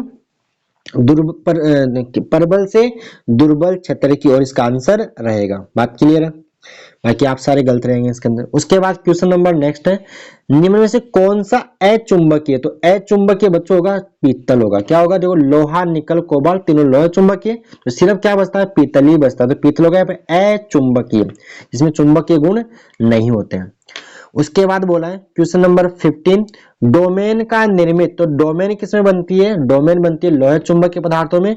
और डोमेन में एक डोमेन में कितने होते हैं? लगभग 10 के 11 परमाणु होते हैं। नीचे क्वेश्चन यहाँ पे दे दिया होगा शायद। ठीक है, और डोमेन का आकार बहुत क्या होता है? 1 mm ऐसा डोमेन। देखो इसमें शायद क्वेश्चन मिल जाए, नहीं तो डोमेन का आकार और एक डोमेन में कितने परमाणु होते हैं आप बुक में देख के जाओगे।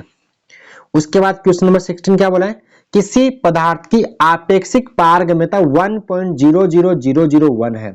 तो पदार्थ होगा, तो देखो धनात्मक और 1 के आसपास है, बहुत कम है, तो ये आपका बनेगा बच्चों अनुचुंबकीय पदार्थ। ऑप्शन बी इसका सही रहेगा, अनुचुंबकीय पदार्थ। क्या होगा? अनुचुंबकीय पदार्थ। ठीक है, उसके बाद क्वेश्चन नंबर 17 यहाँ पे क्या वो लिखा है? एक मेंढक के नीचे रखी ऊर्ध्वाधर परिनालिका में धारा भेजकर उत्पन्न चुंबकीय क्षेत्र में मेंढक उछल जाता है। ये इसलिए संभव है क्योंकि मेंढक का शरीर व्यवहार करता है। भाई देखो प्रणालिका, उसमें धारा भाई, तो मेंढक भाई साहब कहाँ गए? ऊपर गए, तो उसका शरीर उसकी बॉडी किसकी तरह व्यवहार कर रही है? भाई जैसे इसमें धारा प्रवाहित करोगे तो इसमें क्या बनेगा? चुंबकीय क्षेत्र, यानी वो दूर भाग रहा, मतलब वो प्रतिचुंबकीय पदार्थ की तरह व्यवहार कर रहा है। तो ये बनेगा प्रतिचुंबकीय पदार्थ की तरह व्यवहार करेगा। कौन? मेंढक की बॉडी। ठीक, अगला क्वेश्चन यहाँ पे दे दिया आपको खालिस्तान। आदर्श प्रतिचुंबकीय पदार्थ अर्थात अतिचालक पदार्थ की चुंबकीय प्रवृत्ति -1 होती है, चुंबकीय पारगम्यता 0 होती है। उसके बाद क्वेश्चन नंबर 19, चुंबकन क्षेत्र की तीव्रता का एसआई मात्रक बताइए। तो चुंबकन क्षेत्र की तीव्रता का एसआई मात्रक होता है एम्पियर पर मीटर। क्या होगा? Ampere per metre. वो होता है ना चुंबकन से क्या होता है? H बराबर B बाई म्यू नॉट होता है। जैसे B क्या होता है आपका? B आपका होता है न्यूटन पर एम्पियर इंटू मीटर होता है। सोल्व कर लो ये, और नीचे म्यू न्यूटन पर एम्पियर स्क्वायर आएगा, सोल्व कर लो तो ये आएगा एम्पियर पर मीटर। तो चुंबकन क्षेत्र की तीव्रता का ऐसा ही मात्रक क्या रहेगा? एम्पियर पर मीटर रहेगा। और वो जो चुंबकन तीव्रता आती है उसका भी मात्रक एम्पियर पर मीटर ही रहता है। ठीक है, और यहाँ से चुंबकीय प्रवृत्ति और आती है एक्सएम बराबर एम बटा एच। एम चुंबकन तीव्रता और एच चुंबकन क्षेत्र का जो अनुपात है उसको चुंबकीय प्रवृत्ति बोलते हैं। बोलो क्लियर है? अगला क्वेश्चन नंबर 20, निम्नलिखित में सबसे अधिक क्यूरी ताप वाला पदार्थ। तो बच्चों ये होता है कोबाल्ट। कोबाल्ट का क्यूरी ताप होता है 1394 केल्विन होता है। कितना? 1394 केल्विन होता है। क्यूरी ताप क्या होता है? तो वह ताप जिस पर लोहे चुंबकीय पदार्थ अनुचुंबकीय पदार्थ में बदल जाता है क्यूरी ताप कहलाता है। ठीक है, क्लियर है कि नहीं? तो ये हो गया आपका। बाकी जो क्वेश्चन आप खुद करके जाओगे, चुंबक क्यों नहीं काटती है, ये सारे ये क्वेश्चन देख लो और करवाते चलो। 0.1 मीटर प्रभावी लंबाई के छड़ चुंबक के ध्रुव की ध्रुव प्रबलता 40 एम्पीयर इंटू मीटर है। तो इसके चुंबक के आघूर्ण, तो चुंबक के आघूर्ण m जो आएगा QM इंटू इनके ध्रुव के बीच की दूरी। तो QM चुंबक के ध्रुव प्रबलता 40, L 0.1 तो आ जाएगा 4.1 लिखा है यहाँ पे, तो 4 एम्पीयर इंटू मीटर स्क्वायर रहेगा। ठीक, बाकी क्वेश्चंस आप आराम से कर लोगे, तो ये आप पढ़ जाना। ठीक है कि नहीं? मतलब क्लियर यहाँ तक? यहाँ तक किसी को कोई परेशानी नहीं है। आगे आ जाइए, अपन करते हैं चैप्टर नंबर 6 के क्वेश्चंस करने वाले हैं। किसके करेंगे? चैप्टर नंबर 6 के क्वेश्चन कर लेते हैं अभी, बाकी देखते हैं जितने होते होते करते हैं, बाकी अगले एक सेपरेट वीडियो में और कर लेंगे।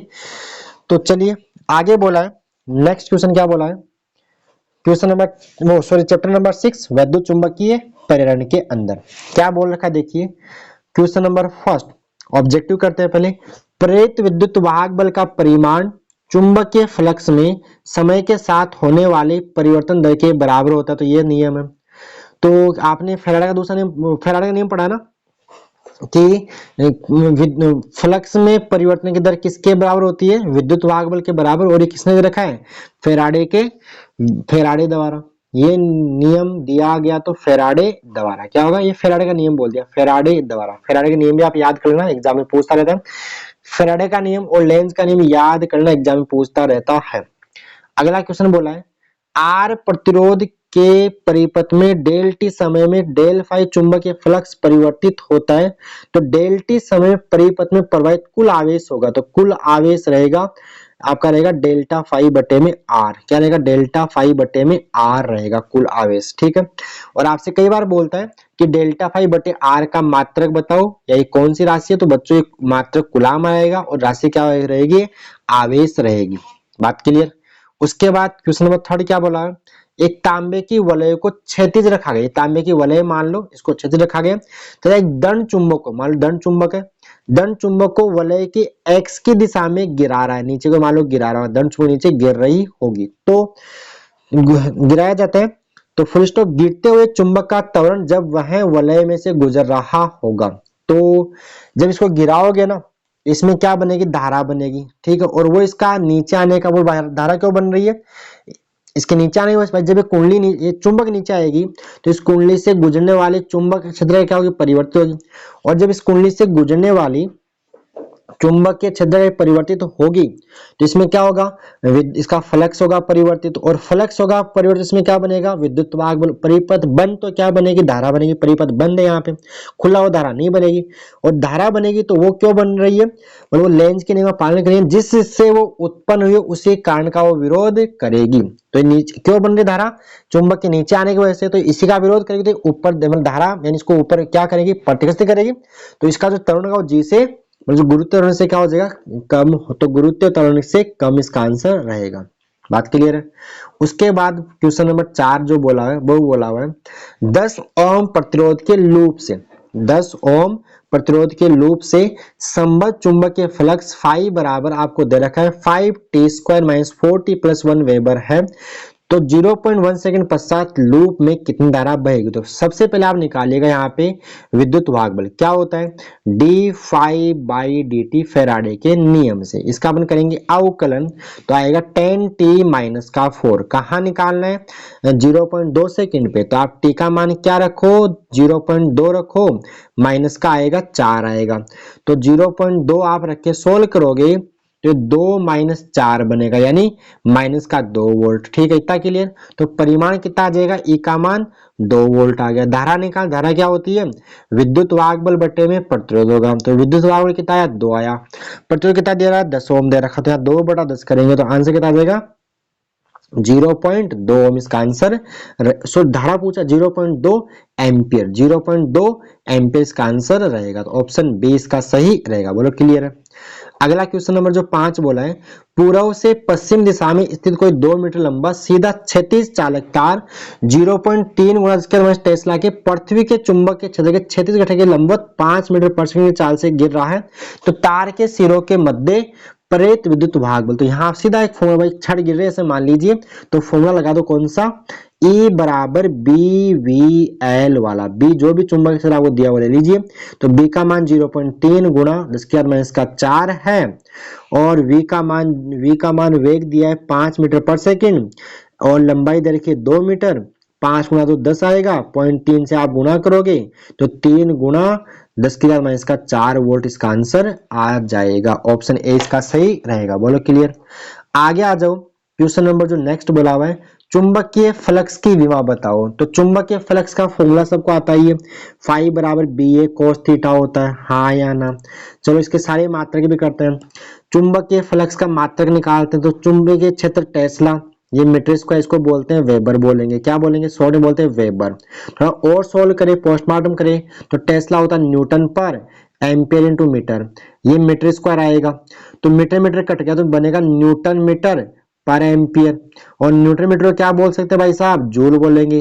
तो क्या आएगा? जूल पर एम्पियर आएगा। बोलो क्लियर। तो इसका एक मात्रक और होता है चुंबकीय फ्लक्स का, जूल पर एम्पियर भी होता है। बोलो क्लियर। जूल पर एम्पियर होता है। आप चाहो जूल पर एम्पियर, एम्पियर को आप कुलाम पर सेकंड कर दो, तो ये जूल सेकंड पर कुलाम बन जाएगा।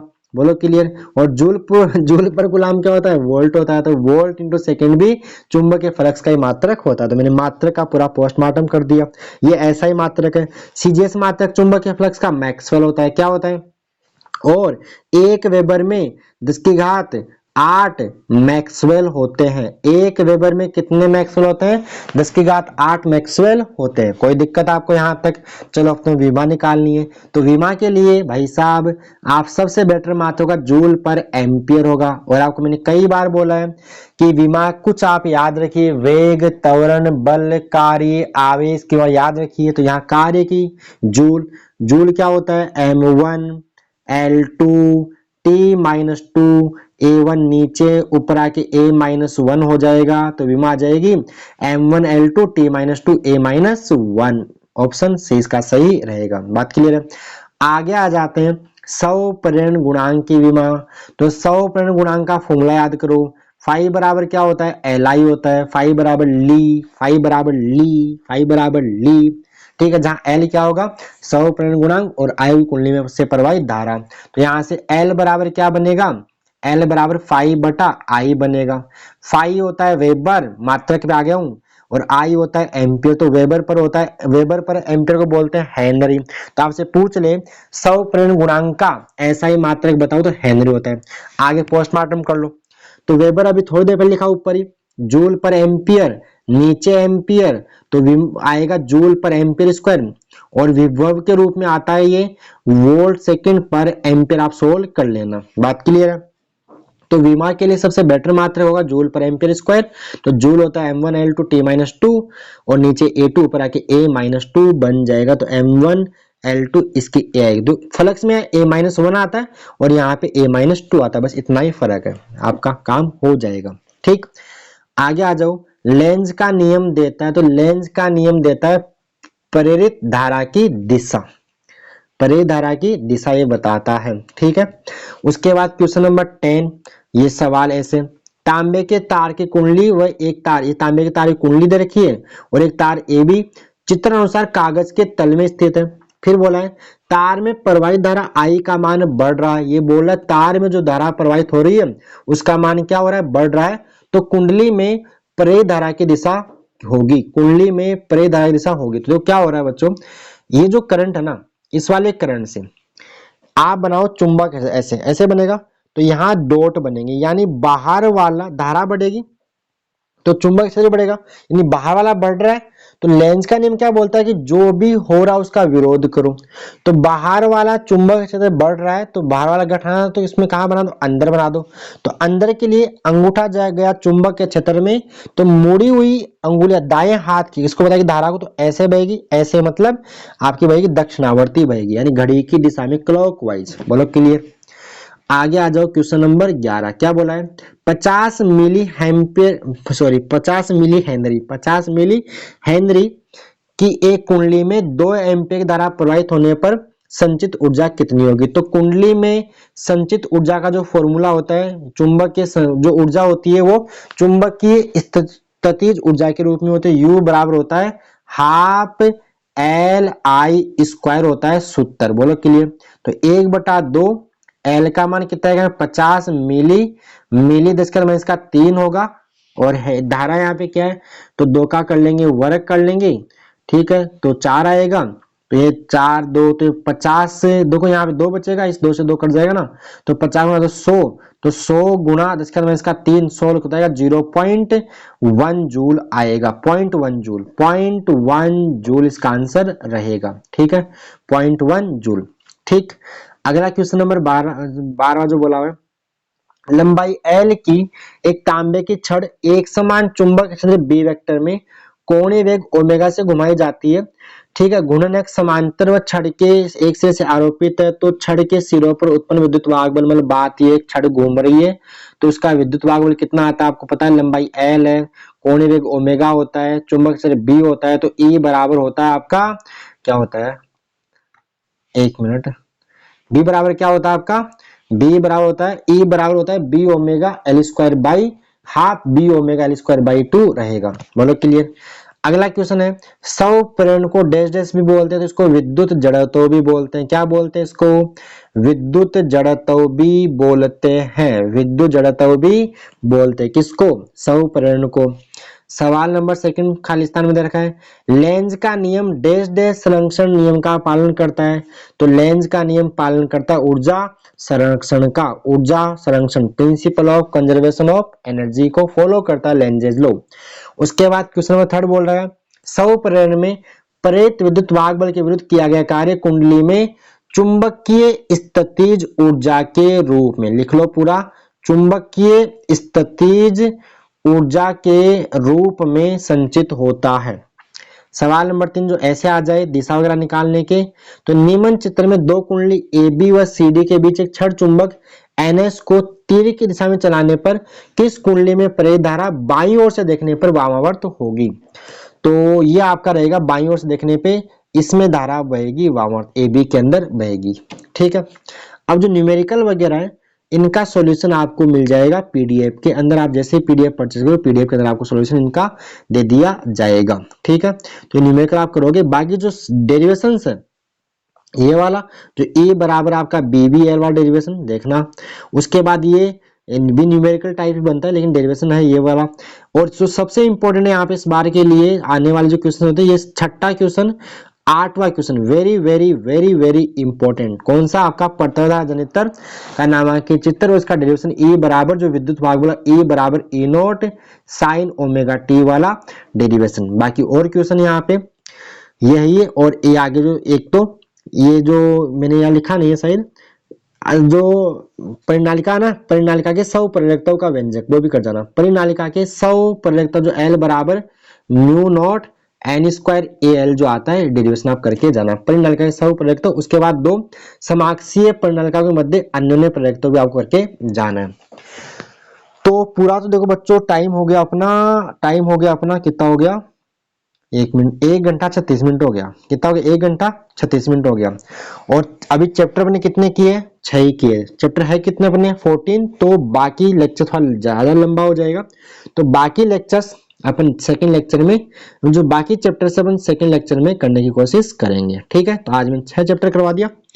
ठीक है, क्लियर है, तो मेरे हिसाब से मैंने थोड़ा खींचा भी है, इस हिसाब से क्वेश्चन सारे लिखे हुए हैं कि आपका पूरा चैप्टर रिवाइज हो रहा होगा, फॉर्मूले वगैरह हो रहे कि नहीं हो रहे। ठीक है, तो बाकी बड़े क्वेश्चन आप करोगे, बाकी जो क्वेश्चंस वगैरह है वो अपन बाद में करेंगे। आज इस लेक्चर में इतना ही काफी है, बाकी PDF के मैंने आपको बोल ही दिया है, PDF आपको चाहिए तो ले लीजिए, पूरा वीडियो नहीं देख पा रहे हो तो कोई क्वेश्चन नहीं आए वो देख लेना, बाकी PDF ले लो, 21 रुपए मात्र। फोन पे में नंबर मैंने आपको बता ही दिया है 8058726548, फोन पे करते आपको मैं ये PDF सेंड कर दूंगा, आपके लिए ज्यादा मनी है नहीं, 21 रुपए के अंदर आपको इतना सारा कंटेंट एक साथ मिल रहा है तो ले लेना चाहिए, अच्छा कंटेंट है, कोई पैसा भी मैं आपसे ज्यादा नहीं मांग रहा हूँ, बस थोड़ा सा हल्का सा इतना सा। बाकी इंग्लिश मीडियम के लिए PYQs अपलोडेड है, जिन बच्चों ने अभी तैयारी शुरू की मेरे पास कमेंट आते हैं उनका एक ही आंसर है कि मैं तो दिसंबर तक JEE की तैयारी कर रहा था, नीट की तैयारी कर रहा था, या मैंने तो जनवरी अटेम्प्ट JEE का दिया, अब मैं बोर्ड में लगाऊं तो मेरा क्या होगा, तो आपके तो फायदा है क्योंकि आपने छोटे क्वेश्चंस तो कर ही रहे, मतलब सिलेबस आपका कवर है, डेरिवेशन वगैरह आने वाले हैं, प्रीवियस ईयर क्वेश्चन से ही आने वाले हैं, तो आप PYQs ले लो मेरे से। और वो कर जाओ, आपके अच्छे नंबर अपने आप ही आ जाएंगे। क्यों? क्योंकि आपका सिलेबस कंप्लीट है, फॉर्मूले आपको याद है सारे।